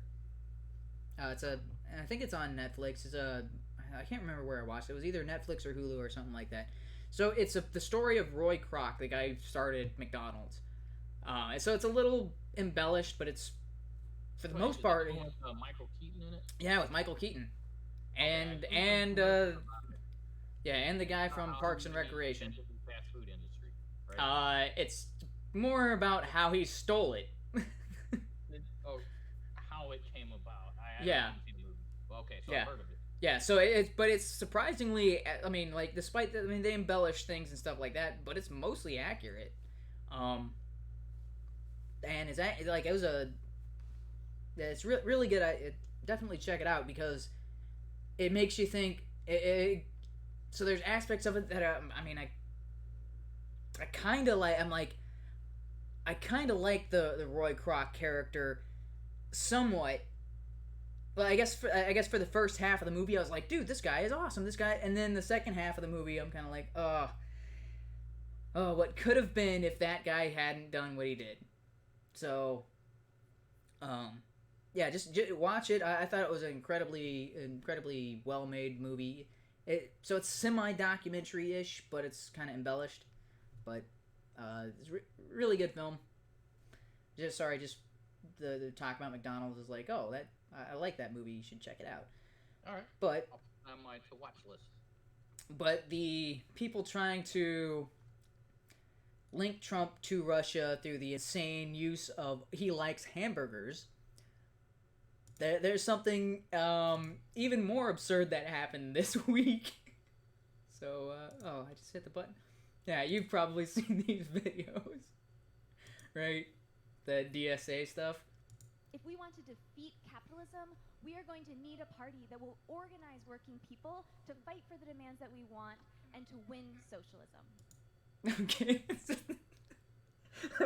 So this is the Democratic Socialists of America. They broadcast their convention. You've seen these, right? Hello? Oh, yep, sorry, I was on mute. I've seen a few small clips. I think there was a guy with a... Yeah, so I'll get to that. And he was saying, we've got a safe space over here. Yeah. Please try not to make any loud or sudden noises. It may inadvertently agitate people. And then the use of jazz hands is very important. Yeah. So this is their convention. I don't know if you just heard that, lady. Like, we need to win socialism. This is the same organization that AOC belongs to, and Ilhan Omar and Bernie Sanders. Okay, here's more of it. Quick point of privilege. Quick point of personal privilege. Yes. Guys, first of all, James Jackson, Sacramento, he, him. I just want to say, can we please keep the chatter to a minimum? I'm one of the people who's very, very prone to sensory overload. There's a lot of whispering and chatter. The guy said he's... What? For me to focus. I'm one of the people prone to sensory overload? Yeah. What the heck is that? I don't know, but it gets better. So he's at a convention, which I don't know if you've ever been to one. They're kind of loud and noisy. These people moving around, shuffling. There's murmuring in the crowds and stuff like that. And then there's usually somebody up there talking into a microphone and whatever. It's not a... Usually there's a lot of clamoring, but he's one of those people who can't handle clamoring. So why are you at a convention, you moron? But it gets better. Like going to a mall and asking people to keep it down, or hopping on the subway and please keep the carts quiet. All right. You're in a crowded place. There's going to be noise. Yeah. What is? So it gets better. I know we're all fresh and ready to go, but can we please just keep the chatter to a minimum? It's affecting my ability to focus. Thank you. Thank you, comrade. Okay, is there a speaker against name, chapter, pronoun? Point of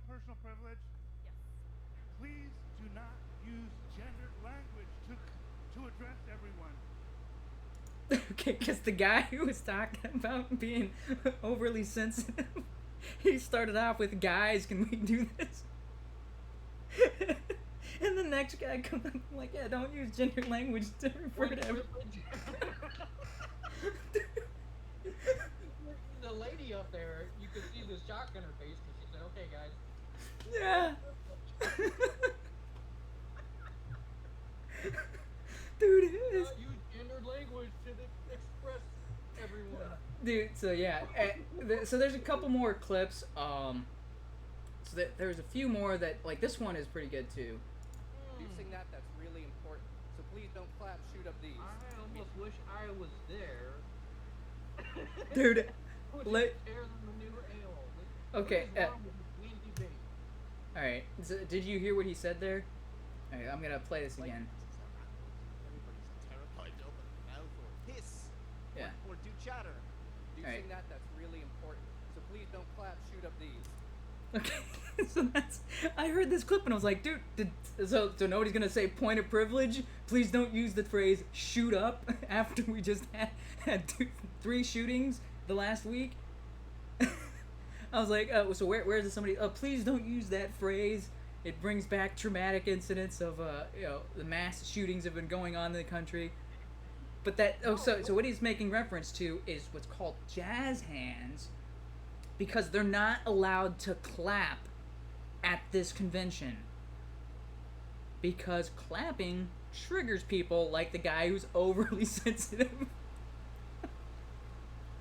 What does point of personal privilege mean? I don't know. It's something they say when they want to tell everybody something. So, dude, have you seen you know who's Zuby is? Nope.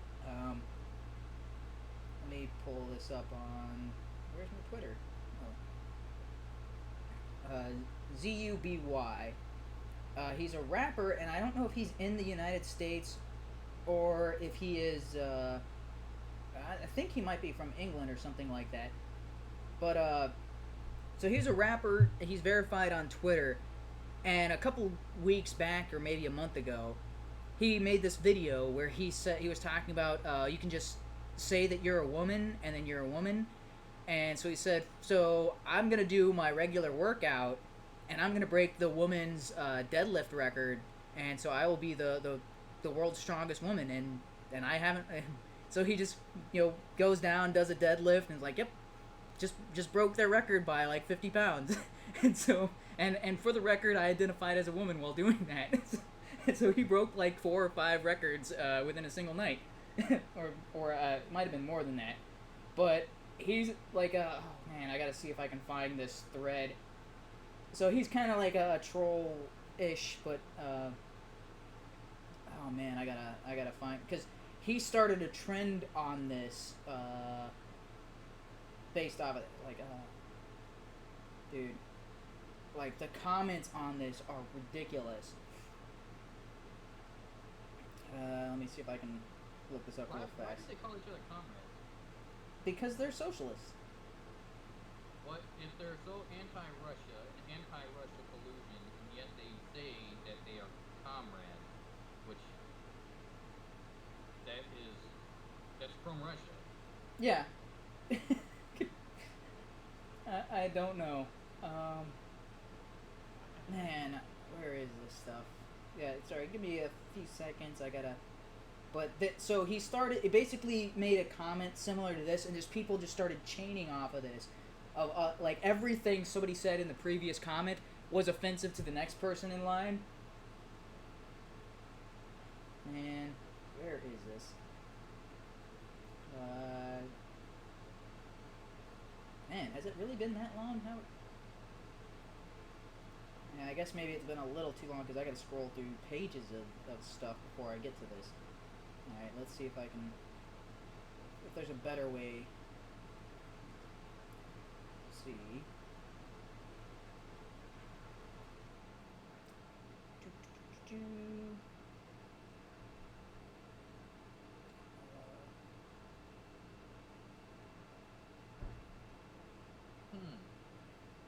So this is not a concept. It seems advocating for? Are they praising how weak they can make themselves? I don't know. Apparently, that you can be, and the more sensitive of anything that gets said or done around you, the more aware and woke you are. So the more you should be praised for it. Yeah. Is this the opposite of the entire world, where usually you get an award or praise for doing something good, like showing how strong you are, how fast you are, how smart you are, how capable you are, having performed an action, done a deed, not for being the weakest.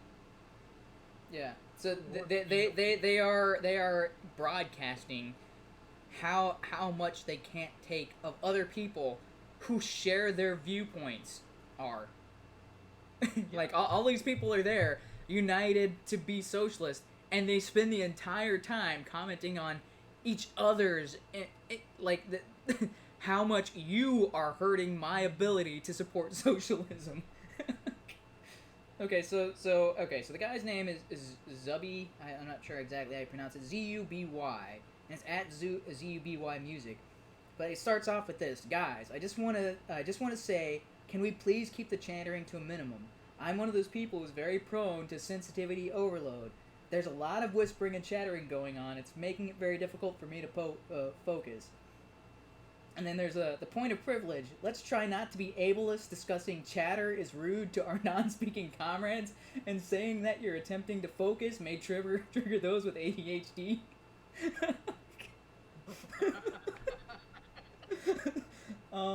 Please don't. And then somebody laughed after that, and he says, "Please don't laugh. I'm triggered. It's triggering some of our comrades with invisible disabilities."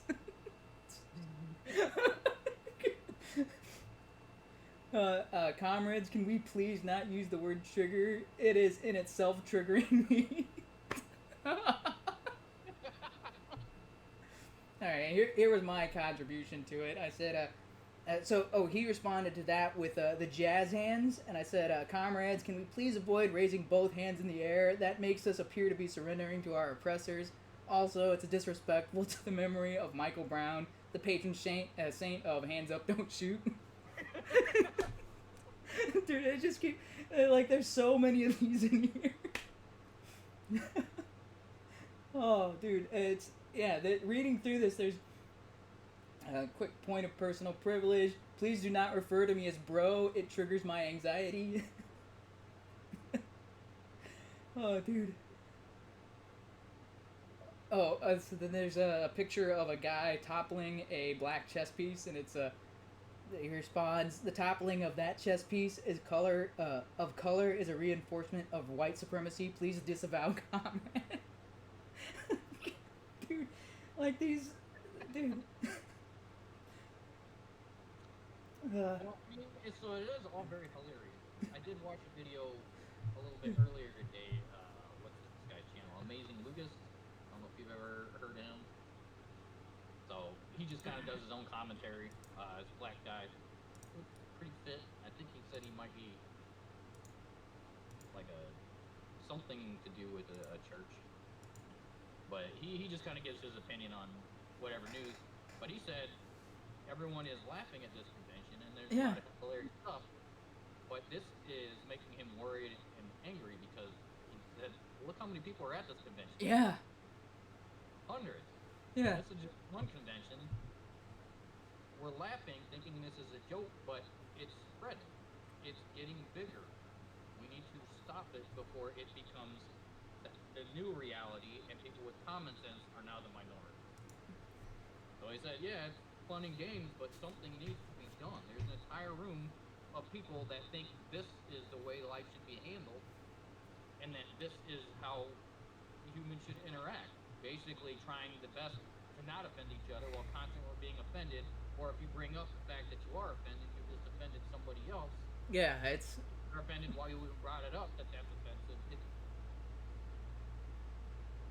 So he's saying, keep an eye on this, and we should start to get worried. Here's the other thing is, Bernie Sanders, Ilhan Omar, AOC are all parts of this organization, and they're all in positions of power within our government. this is where they're getting the next crop of Democrat candidates for 2020. They're gonna get it from these crazies. These crazies who can't even be in a public setting. That's makes sense. If you were going to be elected, say, as the next leader of the United States, the next president, and this is your view on life, how effective are you going to be at international discussion? Dude, you can't even take hand clapped, or you got to have these.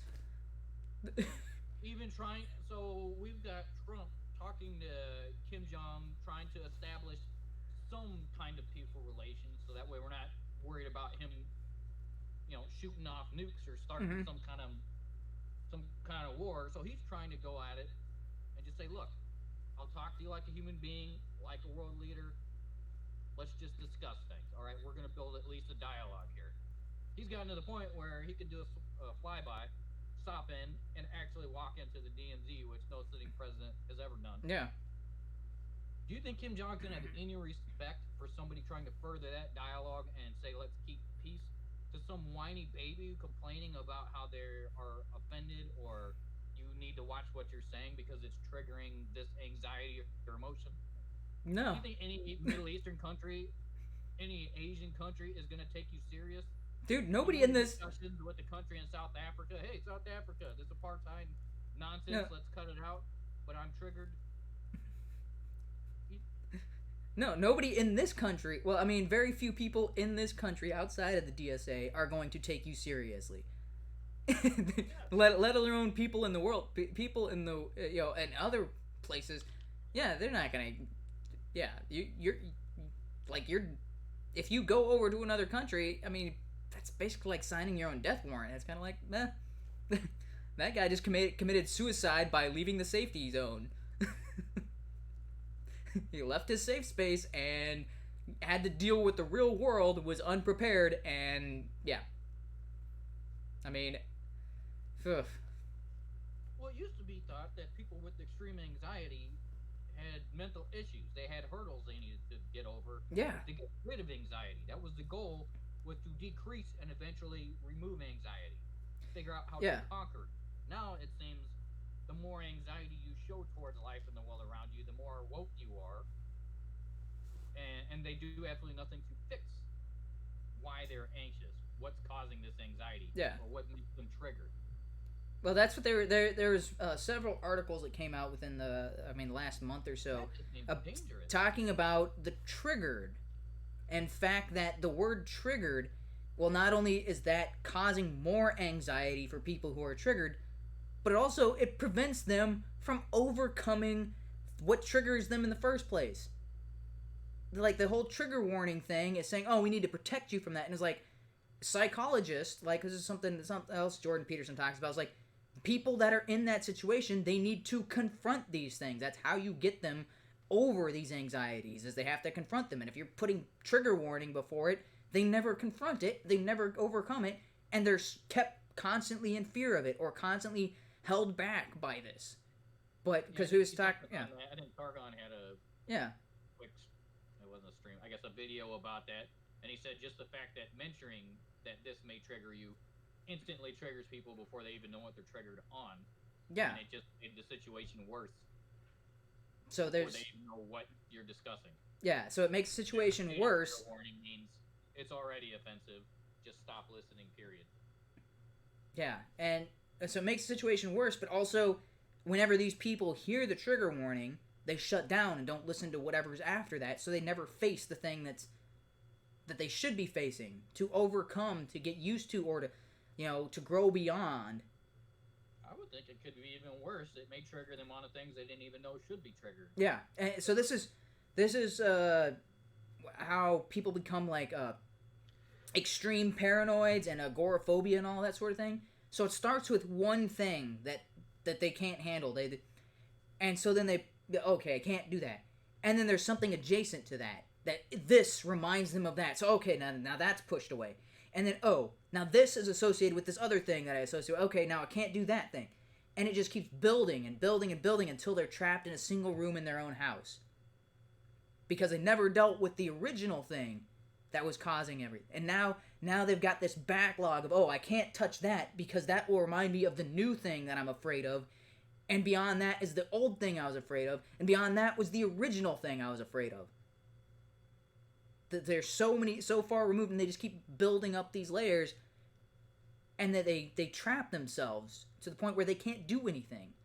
And that's when, the people with those fears, like, the way that you help people overcome that is you're like, okay, this is what you're afraid of right now. All right, we're going to go and we're going to make you face it head on. And we're not going to stop until you overcome this and you get to the next area. And then, okay, now we're taking baby steps, right? Okay, you left your room, you're in the hallway. All right, now the next step, we're going to go into the living room. All right, we're going to just build up whatever you need. Now we're going to the living room, and we're going to keep this up until you can go in the living room on your own. All right, now you're actually going to step onto your front porch, and we're going to keep doing that until you can do that. And now we're actually going to go out in the yard. And it just, you build that until you get to whatever. Hey, this is the thing that first caused this chain of events that trapped you in your own house. This is what you need to look at. This is the thing that you keep avoiding, and you've been avoiding for years, and it has made you a prisoner in your own subconscious. And then that's dealt with, and then they can go back to living a normal life. Yeah. It just seems like a very dangerous mentality, and yet it's... Yeah. You got an entire room full of people there imbibing in that. They just soaking it in. It's a bit ridiculous, but it is amusing to laugh at just how ridiculous. Because like everybody's, I mean, I think this is the parallel of so many people like that. People were saying this is not an episode of South Park, but can you tell the difference? Like, it's quickly catching up and almost passing anything South Park could have anticipated as being extreme or satire. I don't know.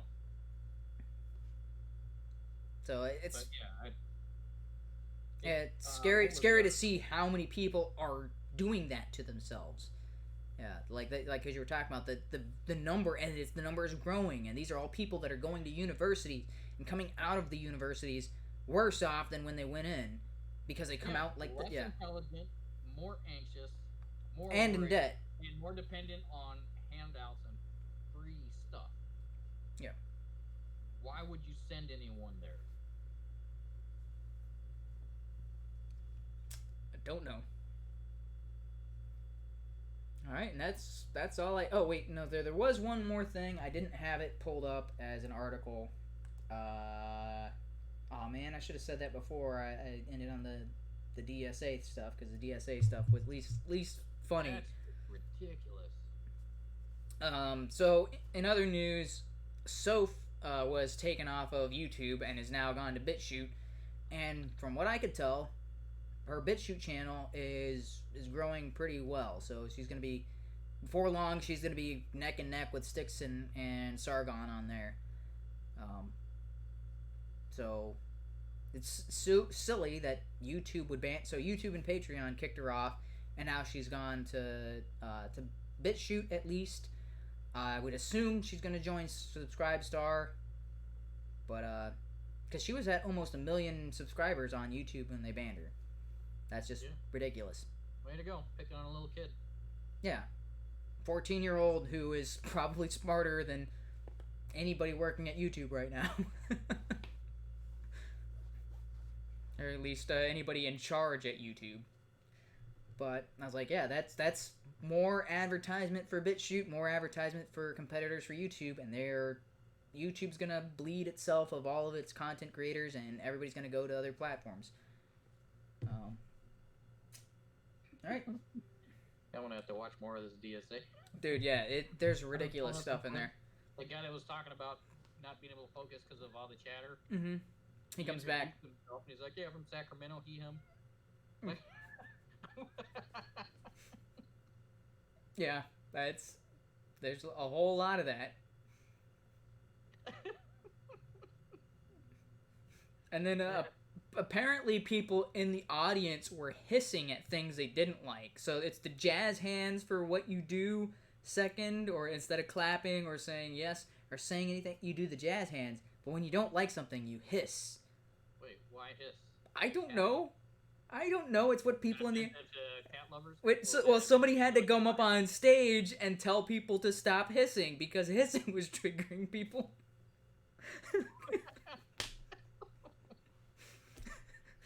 So, dude, it's these guys.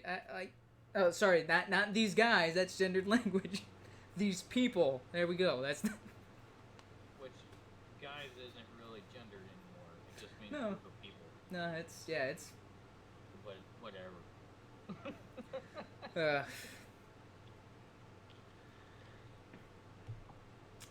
All right, that's all I had to cover. That's all the stuff that was ridiculous. Oh, there's more. Oh, here's something else that happened. I think this happened like yesterday or the day before.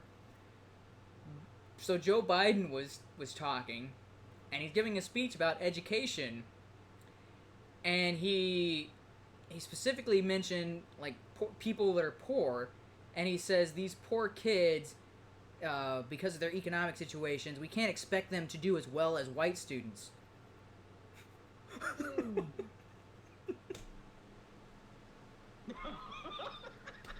Like, it was an obvious, like, he tried to cover up and was like, I mean, students that are rich, and so, like, that clip has been going around for a while, for a few hours or whatever. It's Joe Biden, like, did he just seriously say white kids? Like, there's poor kids and then there's white kids. Like, that's not how that. That sounds kind of racist. Yeah, it sounds very well. I mean, it's assuming that all poor people are black. And Yeah. If you're white, you're not poor, and there's no such thing as poor white kids. Or if you are poor and you're white, you're still bound to do better than a poor black kid. Yeah, so it was a gaffe or whatever, because he tries to correct it later. But the fact that he said is like, yeah, and Trump's the racist. This happens more than once with Biden saying something that, like, did he just seriously say that? That sounds really racist. Did he? Well, I have a theory on that. I think in their attempt to show how unracist they are and focus in on impoverished communities, they sound more racist because they're focusing on skin color rather than just saying poor community. Yeah, it's like that. Trump will make a blanket statement about Baltimore being rat-infested rat hole, but he didn't bring up skin color at all. Oh, yeah. They assumed it. Yeah, so since you mentioned that, there's something else that this happened today. There was a group of Trump supporters who went to Baltimore and started cleaning up the city. They looked at the videos and are like, okay, we can go and help and volunteer. And people on the left are mad that people volunteered to go help clean up Baltimore. Yeah, because it insinuates that if they need help cleaning up, it actually is a crap hole. They're not And also, yeah. Needs help? Let's help. And also, they're Trump supporters, so they're only doing it to hide their racism. It's like, okay, even if they were the worst people in the world and they're trying to hide it, they're doing an act that is benefiting the community that you think needs help. Let them do that. And if that's all they ever do, then you can continue to think they're the most racist people and evil people. But if all they're doing is going around and cleaning up communities for black people, why don't you just use them? yeah, that, like, what's... That's your advantage. Yeah, use the... Yeah, it's the intent... Oh, well, if their heart is in the wrong place, even if they're doing something that helps people, they shouldn't. And, like, even if they're the most evil people in the world and they're going around doing that to try to hide that they're the most evil people in the world, shouldn't you... That's something you should encourage and maybe keep that going, but, like... That's double standard stuff again, because what got called up recently, the library, the drag queen library reading stuff. Oh, yeah. But it turns out that I don't remember what city it was. They had pictures, and one of them was laying on the floor with all the little kids crawling all over them. Yep. They took all the pictures down because there was a lot of concerned parents saying, why you had children crawling all over? And I think that guy had a history of sexual assault. Yeah. At least 2 of the drag reading. Yeah. So I don't know if it was the one pictured. I don't know if it was the one pictured, but there were 2 people within that group that have a record for pedophilia. Yeah. Sex offenders. Yeah, sex offenders. But I think it had to do with children. Yes. And if their heart is in a good place, but they are still have a history of this bad stuff or whatever. I don't understand it. If they don't want comfort orders going to help do something good, then why are they allowing people that have a sexual predatory history around children and clapping at that and saying, well, that's okay? Because it fits their agenda. But that's the entire reason we have a sex offender registry is, yeah, if you're a sex offender, it doesn't matter if it was an adult or a child, you're still, hey, you're not welcome in this environment. There are lots of rules that, yeah, you can't have a registered sex offender near your children. Doesn't matter if it was a registered sex offender who, like, the victim of their crime was in their 40s. If you're a registered sex offender, you're not allowed on school premises. So... it goes one step further that these registered sex offenders also did it with minors, and now you're allowing them in your children. Like that's one step even worse. I also understand if parents who would bring their kids to that. Why? Yeah. What? Oh, okay. So one last thing, kind of related to that. I did see some stuff about Mario Lopez. Oh yeah. Caught up in the last couple days. Yeah. A simple comment that parents of 3-year-olds need to be cautious about trying to do gender assignment. Yeah. Yeah, he said it. He got rated over that and issued an apology like an idiot. Mm-hmm. And he still might lose his job. No one's going to take him serious. On the left, he's already broken their trust because he dared criticize their three-year-old transgender. Reassignment. And on the right, they're going to say, dude, why would you apologize? You weren't even wrong. Not even close. Yeah. Like, and especially the way he said it. He said it in the most soft, like, butter toast, like, this is, like, the Philip DeFranco version of it. Like, oh, well, I don't think that, like, it's not my place to say this. I just think that this may not be the best thing for the child. I'm like, dude, yeah, you... Like, just think about it. Take some caution. Yeah, he didn't say that this is something that should never happen. I'm of the opinion this is something that should never happen. You're a 3-year-old. No. Like, no, you're not getting hormone blockers. You're 3. What do you know about anything? I don't agree but, with it. Period. Yeah. Anyway, but he was, yeah. You want to do it? You do you. You do your own life. You want to reassign yourself? That's up to you. You've got all the rights and freedoms.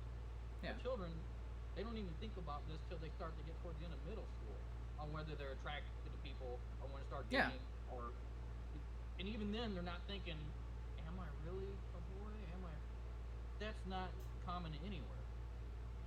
But to try and force that at any age before they even reach the point of being sexually active or understanding what gender even means, that's dangerous. Yeah, and I mean, people, the obvious response people are giving is like, when I was 3, I wanted to be a transformer. When I was 3, I wanted to be a dinosaur. When I was 3, I wanted to be a superhero. I wanted to be this and... Yeah, it's like, I wanted to be an astronaut. I wanted to be a firefighter. I wanted to be a transformer. That was awesome. I wanted to be man. Yeah. And you often want to be multiple things in one day. You want to be a transformer cowboy. And that was 5 minutes ago. Now you're a fireman who's also a cop. I don't know. I don't understand it. So, whatever. Yeah, but you know, if the left was like, oh, well, he says he wants to be a fireman cop, all right, you're locked in for life. I know you're 3, but let's put him on the fireman and cop hormone blockers. can't do anything else but other than You don't let 3-year-olds determine their own life. You know how many 3-year-olds I've met just personally, my own children, and half of them don't even want to wear clothes. Yeah. Or rip their diaper Looks like this 3-year-old is a nudist. I guess they can't ever wear clothes for the rest of their life. Let's give some kind of skin enhancement so that way if they ever try to put clothes back on, it'll burn their skin. All right. Like in the toilet, let's just let them pee on themselves constantly for the rest of their life. That's what they chose. All right, yeah. You made that decision. Now we're gonna pump you full of the hormones that make it impossible for you to reverse this decision. Anyway, but he said it in like the most, like, I was like, dude, that's the half-hearted, so many caveats defending himself. I'm like, dude, who could look at that and be like, oh, that guy's an evil bigot? And yet they found a way to look at him and be like, I can't believe he said that about transgender. I'm like, dude, like that half-hearted little reply where he's doing everything to cover his ass and prevent anybody from misconstruing it, and nope, you still found a way to misconstrue it and threaten his job. Okay. Basically, if it sounds like any sort of opposition, they want a way to shut you down completely so they can say what they want, but there is no rebuttal. That's the entire goal. Where it is forced to become accepted in mainstream. They're ridiculous. So, all right, but yeah, that's all I had as far as anything recent. Funny stuff. So there's a lot more to laugh at this week. Although there was still tragedy this week, but I covered that on Tuesday to the best of my ability, at least from one aspect of it. I didn't talk about because the details of the shootings are on everybody else's channel. So I just thought I'd throw out that rant out there, because that does make me pretty angry. So there was another... Oh, okay. There was one thing I wanted to ask you about, kind of related to that. So Trump came out and made some statements. Yeah. Afterwards. And then he brought up about violence in video games. That whole old yeah. Thing. Now I'm kind of wondering, was he serious about that? Or is this where he finally showed he's an old fogey and he doesn't quite get certain things about society? I mean, he's got Twitter unlocked. Yeah, he's doing there, but is there still some stuff that's showing his age where he has no clue what he's talking about? Did he put that in there, or did someone else put that on the teleprompter? No, I think that was his own view. And when I first heard it, I was like, oh, he's making that Jack Thompson tired argument, because Jack Thompson was under the impression that video games by themselves but based on the entire speech that he gave around that, he's talking about multiple variables that do play a factor. And yes, if somebody is playing video games, they're playing those, it's a factor. Who knows how significant that factor? Because if you look back at when they're talking about Columbine, when those guys were planning their attack, they used Doom, and that was one of the, then there's Doom, and like, no, there's mental health issues, there's an absentee father issue, there's these people being outcasts, and then this gives them a way of, well, sometimes with video games, there is a contributing factor when it comes to video games, but how significant that is, it's not like, from what I understand based on his speech, he didn't say that, it's video games and video games only, and if you play video games, you're going to go on a violent shooting spree. It sounded like he was saying there is an aspect of video games desensitizing people, because that is something that there is studies and psychological findings when you're like, if you get exposed to something, even if it's digital violence, if it's like World War II game where you're exposed to this regularly, you get desensitized to a degree when it comes to real life situations. Now, how impactful or how effective that desensitization, there's no way to determine that. There is a degree of it, but I know for me, I played a lot of shooters, a lot of gory video games and stuff like that, but when I see blood in real life, pretty cringy. I see somebody bleeding because they cut their finger, it's like, not the same. So for me, I make that distinction, but there are people, when they go through these studies and tests, that distinction isn't so clear, and they'll see something in a video game and then see something that's a real world news report of it, and their reactions to it will be very similar. It's like, you just saw a guy get beaten bloody in real life, like a video footage of it, and you saw a video game of the same kind of thing, and your reaction was, there should be some kind of like ooh, or something like, or like a look away kind of cringe, and yet you're sitting there being like, boring, next. So there is a desensitization factor. So I don't think he was saying video games caused this, or at least from what I understand, because the first thing he started talking about was mental health issues and addressing those, and maybe looking for red flags, because there's situations with these guys that somebody they should have been on somebody's radar. Like, somebody should have been like, maybe keep tabs on that guy. He's starting to, Well, the big issue is the first instance I can remember of a mass shooting like this is Columbine. Yeah. That's the first big reported one. There were shootings before that, but that was that's the one that went, nationwide, and then they've been kind of broadcast along the same lines ever since. So there's always been gun violence. There's been gun violence since back in the Wild West, or since guns were invented. That's not a new thing. Yeah. But this idea of taking a gun and just killing a bunch of innocent people because whatever's going on in your head, this seems to be something that is newer and cropping up more and more. Yeah. But why? Obviously, there are some societal changes, and it's not mental health issues as in someone is born with a mental processing disability.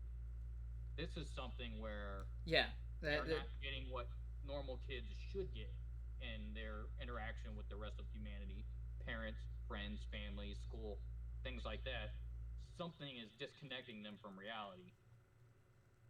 I mean, obviously, it's isolationism that comes with internet and, sitting at home and not going out to play with your friends, not having real life interactions, conversations, things like that. So there is a common factor that we can look at for the mass shootings that we have that fit that category. Like, I mean, because there's some people that fit in the mass shooter category, but they're related to gang violence and stuff. Like, when you're talking about a mass shooter, as in somebody went into a place with the goal of killing as many people as possible before committing suicide or being killed by cops. That there should be a separate category for those specific incidents, so that way they stop getting lumped in with all these other things. But there isn't right now, because right now mass shooter and active shooter are synonymous, and it just means anytime there's a shooting incident where 4 people, including the shooter, are injured. That's the definition. That's the definition used pretty much everywhere. And so anything that fits that, even if it's a gang war type thing, that becomes a mass shooting. So we're talking about that when we're talking about these specific incidents where you have what's I think active shooters should be more applicable to these situations. The common factor, so there's for the most part, all of them fit. Like, about 90% of them have an absentee father. They are outcasts in society, so they don't have any permanent friends or family or relationships and that sort of thing. And they also have a history of mental illness that's been tracked, and either going to psychiatrists, and they logged as thoughts of suicide and violence and things along those lines. I mean, you can see the track record. That's like 90-ish% of them. The one of the major cases that breaks that mold is the Vegas shooter, because he didn't fit any of these other ones. He wasn't an outcast. That one's still iffy. We still don't seem to have 100% accurate information. Yeah, There's and still seems to have had a girlfriend, but there's no motive that we know of. But almost all the other shooters, they all fit that pattern. And one of the main hey, this is something specific to this group. Not one of them has a permanent girlfriend or kids. Not one of them has a permanent girlfriend, a wife, or kids. Like, those, that doesn't happen. And so, and this is something. So there was a story or an article written by an ex-girlfriend of one of the shooters. So I think this is the guy in Dayton. She was describing her situation, and she talks about her relationship with the guy, and they both had mental issues like anxiety and ADHD and stuff like that, and they were dating for a bit, and then she thought that the relationship was too much for him to handle and broke it off, and then 3 months later he goes and does the shooting. Now she's acting like this is all. So what I immediately read in the article is he was her side hustle. She had a fiance at the time. She was in a polyamorous relationship where both of them could step out of the relationship and date somebody else, and she was just dating him on the side as a guy who would take her out and go on dates. And then she cut off the relationship and left him by himself. So she gave him like a half relationship and then cut the cord. And this guy's going off by himself and, you know, isolating himself after that, and then goes on a shooting thing. And I'm like, this is part of the problem, and a lot of people were talking about this. And yes, I understand.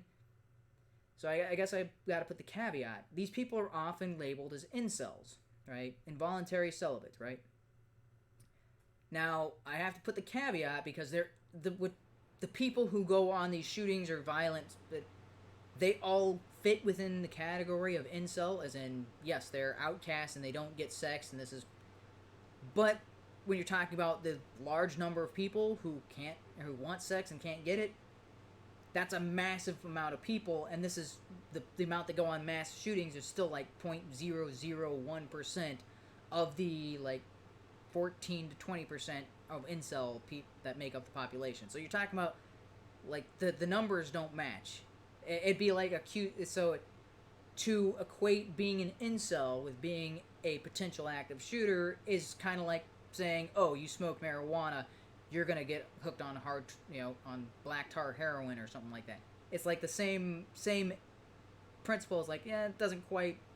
And like they used to say a lot of like this rumor that was going around when we were in high school was, every mass killer or serial killer all started on pornography, and I'm like 99% of the population has seen pornography in their lifetime, or has been, has actively viewed pornography, and still only 0.0-something1% goes out and is a serial killer. I don't remember the exact percentage, but it's like... Yeah, well, I guess that's just one component to a concoction. Yeah, it's one component, but so what we're seeing is these intersecting factors, and you get multiples of these stacked on top of each other.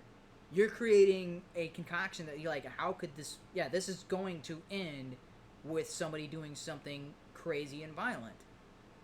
Because you get all of these things stacked on top. It's like, okay, somebody who's got anxiety and hasn't dealt with it. Somebody who's, abandoning either relationships that they thought were, good, kept them in a good place. Somebody that like, oh, hey, I actually found a connection with somebody, and then they cut it off.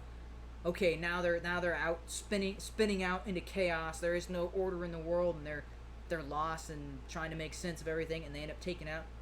So it's all of these factors going across each other, and when they all kind of converge, that's when these sorts of people kind of pop out, because like history of abuse when they were kids, absentee father type thing, all of these things stacked on top.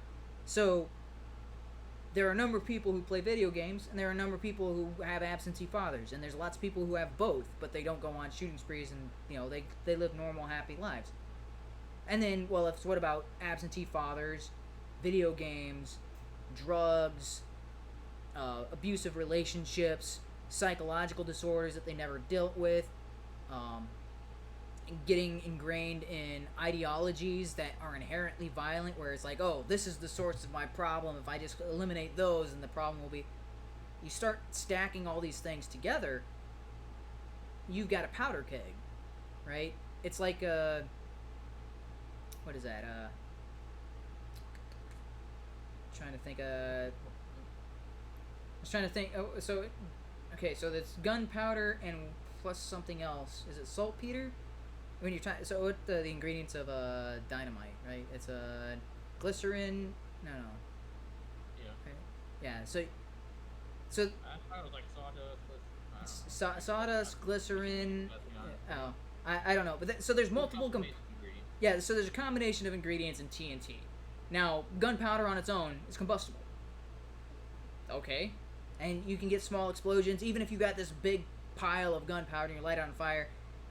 Okay, it has an explosion, but you mix it with specific ingredients in certain amounts to create TNT, you light that, and it's a huge explosion. And you're like, well, that's That's not like I've got this pile of gunpowder, just gunpowder by itself, and I light that on fire. It's an explosion, but it's not as big as TNT. I mix all these things together, and I get this huge catastrophic explosion because it's got all of the right components in the right place. And that's what we're seeing with these active shooter guys. It's like, yeah, you get a small amount. Yeah, they may go in a violent outburst, may domestic violence or something like that. Okay, terrible. Wish it was avoidable, but not this massive tragedy that's nationwide. But you mix that with the other components of TNT, and you're like, okay, now all these things are getting together. When that match hits, instead of it just being this small little violent explosion, it's this devastating explosion. So, like, I don't think that Trump's like, oh, we need to ban all video games and video games are violent, but being desensitized to violence is one of those components that gets tucked into that concoction. Yeah, I guess I could see that. I just wasn't sure because that was one of the main takeaways I've heard from a lot of other people. Oh yeah, everybody's focusing on, and like, dude, he mentioned like 5 things in that speech. I don't want to go back on another witch hunt like they did through the that Mortal Kombat era and trying to ban video games. And they came up with the ESRP rating, which does nothing. Wasted everyone's time. Put this bad stigma on video games. Yeah, well, that's the. Oh, okay. So this is a separate topic, but have you seen the Mortal Kombat 10? How was it? The criticism, I should say, where all of the female characters are like butch and covered up and like wearing thick armor and like the dudes are walking around shirtless and exposed. So I was just thinking, I was like, Mortal Kombat, the game that used to be pushing all the boundaries, like, oh, they have blood in this video game? Oh, we can't have blood in the video game. We gotta introduce a system to protect people from seeing digital blood. Pushing all the boundaries, had skimpy outfits, had, over-the-top violence and gore and crazy nonsense and witchcraft and all this sort of thing, and all these things that parents were, oh!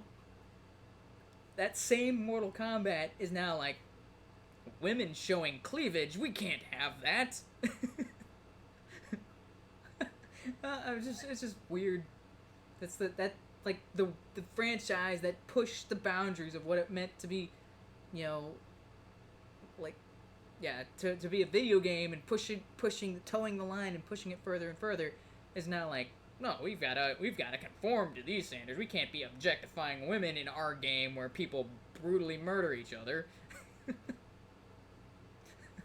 That's true. Yeah. But I think there's a large part of the female population that I'll have to phrase it carefully, likes some objectification. As in, they want men to find them attractive. Yes. How can you do that without being objectified? Right? If a woman has large breasts and she wants to show them off to see if she's getting attention, and yet if a guy does look because of whatever outfit she's wearing and because it was intentional to show off her assets, is he the bad guy? Oh, yeah. I don't understand that at all, because there's women who wear like the low-cut tops and all. Oh, okay. So here's another thing that came out this week. So, Ninja signed an exclusive deal with Mixer. So, yeah. And after that, people started complaining about Mixer's terms of service for streams, because it talks about not wearing shirts where the bottom of your boobs are hanging. I guess I gotta say bobs. The bottoms of your bobs. Whatever. YouTube, I'm not the monetizer. They don't. More sensorial. Yeah. So because I mean, based on what it seems like pretty clear stuff, but they're just saying like, be gone, thought. You go stay on Twitch. You don't need to be here. Good. If you're Twitch just has a problem with that. Yeah. I mean, just it's half their service is softcore pornography, basically. Yeah. And so there's women who do that on Twitch, and they're complaining about Mixer, like, these are like prudish. That what do they think we are, like Amish or and stuff like that. And like, yeah, they're saying this is a service where the primary focus is on people streaming video games, not people streaming porn. If you want to do that, go on CamSoda or go on Pornhub. Go. There's plenty of sites where people, show their boobs for money. Go do that. Why are you showing your boobs for money on a site that's supposed to be streaming video games and stuff like that. Oh, well, here's the other thing is Twitch had an issue where a lady breastfed live on their Twitch, and they're cowing to her and be like, oh nope, she's showing her full boob in order to feed her child on a live stream. Guess we gotta make that for views. It's. I mean, right then, did she have to be doing a live stream if her kid's hungry? No. Or if it wasn't hungry, just don't do that till the live stream's over. No, I mean, Twitch. And if you're in a public place and there is nowhere else to go and your kid's hungry. Yeah, Twitch has go sit on a bench somewhere, throw a blanket over, so people aren't peeping at you. That's fine, I get it. A live stream, that's 100% your place. Just say, hey guys, sorry, kid's hungry. I'll hop back on my live stream in another 30 minutes. Yeah, and if she's using something like OBS or one of these other streaming site, and I think Twitch has this built into it, you can clicking off your camera is that easy. Now you got a black screen that's on the stream, and then I click it again. Or move the camera up so it's only your head or something. Yeah, or replace it with another window. So I mean, there's all kinds of things you can do to hide that. But this lady was obviously doing it for publicity, and her subscriber count it was like in the hundreds before this, and then this happened, and then it went up to 7,000, and now she's making money off of her stream. It was obviously, but Twitch is now fighting whether women should be able to show their full boob when breastfeeding because it's a natural and it's like well, they're gonna show the full boob. I film myself taking a leak because it's a natural process. No, because that one guy, Doctor something, he got banned for a couple of days because the camera entered. Yeah, because the camera entered the bathroom. It didn't see anything, but it entered the bathroom. That was enough to get banned. I mean, there are plenty of natural processes that people. It's not public, and it's not something you should be filming and broadcasting. Yeah. I mean, they've got sites for all that nasty crap. You want to see someone taking a dump? That's not stuff that belongs on a public place like Twitch, where there's hundreds of thousands of kids there watching video game stuff. I don't understand this. I just don't get it. I understand they make a lot of money off their thoughts, and so they're going to try and protect it because that's their main revenue stream, so it seems. Them and top gamers like Ninja, so they're a little pissed that he left. So my thoughts on this is a lot of this is probably young kids who are blocked from watching, they go on, they try to go to, that porn channel is blocked because of my parents put some kind of filter. Oh, but what's not blocked? Twitch.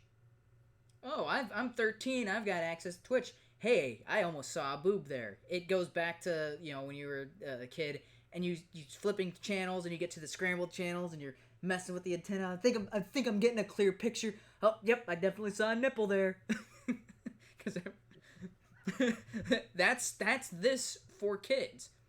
Pretty much. Yeah, they're watching Twitch and like, am I going to see am I going to see side boob?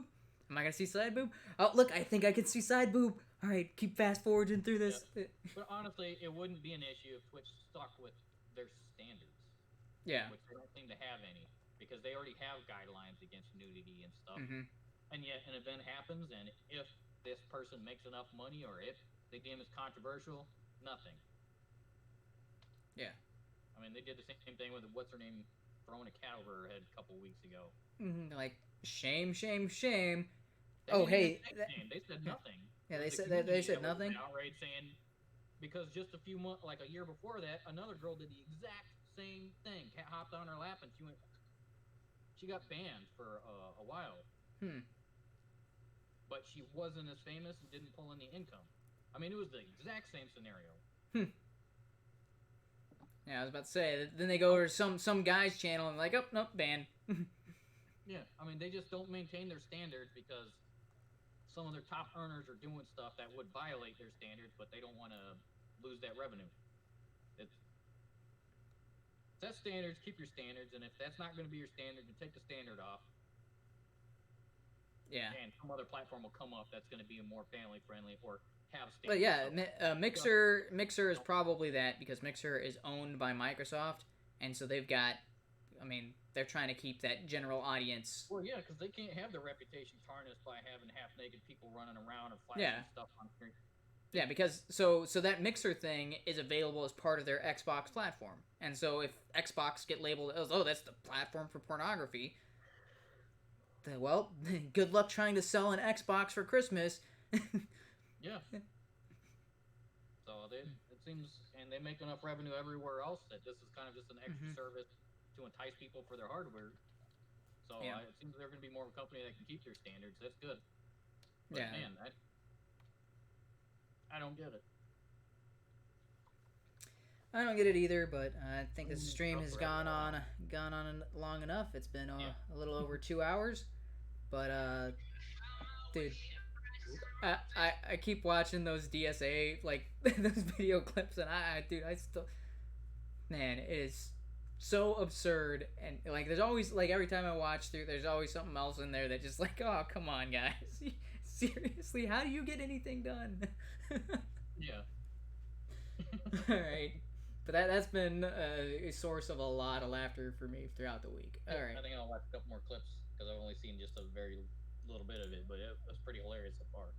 Dude, yeah, there's so much ridiculous in there. All right, catch you later, and it's Friday, but this is not the usual stream time. But anybody who did end up watching, I usually stream on Tuesdays, so see you next Tuesday.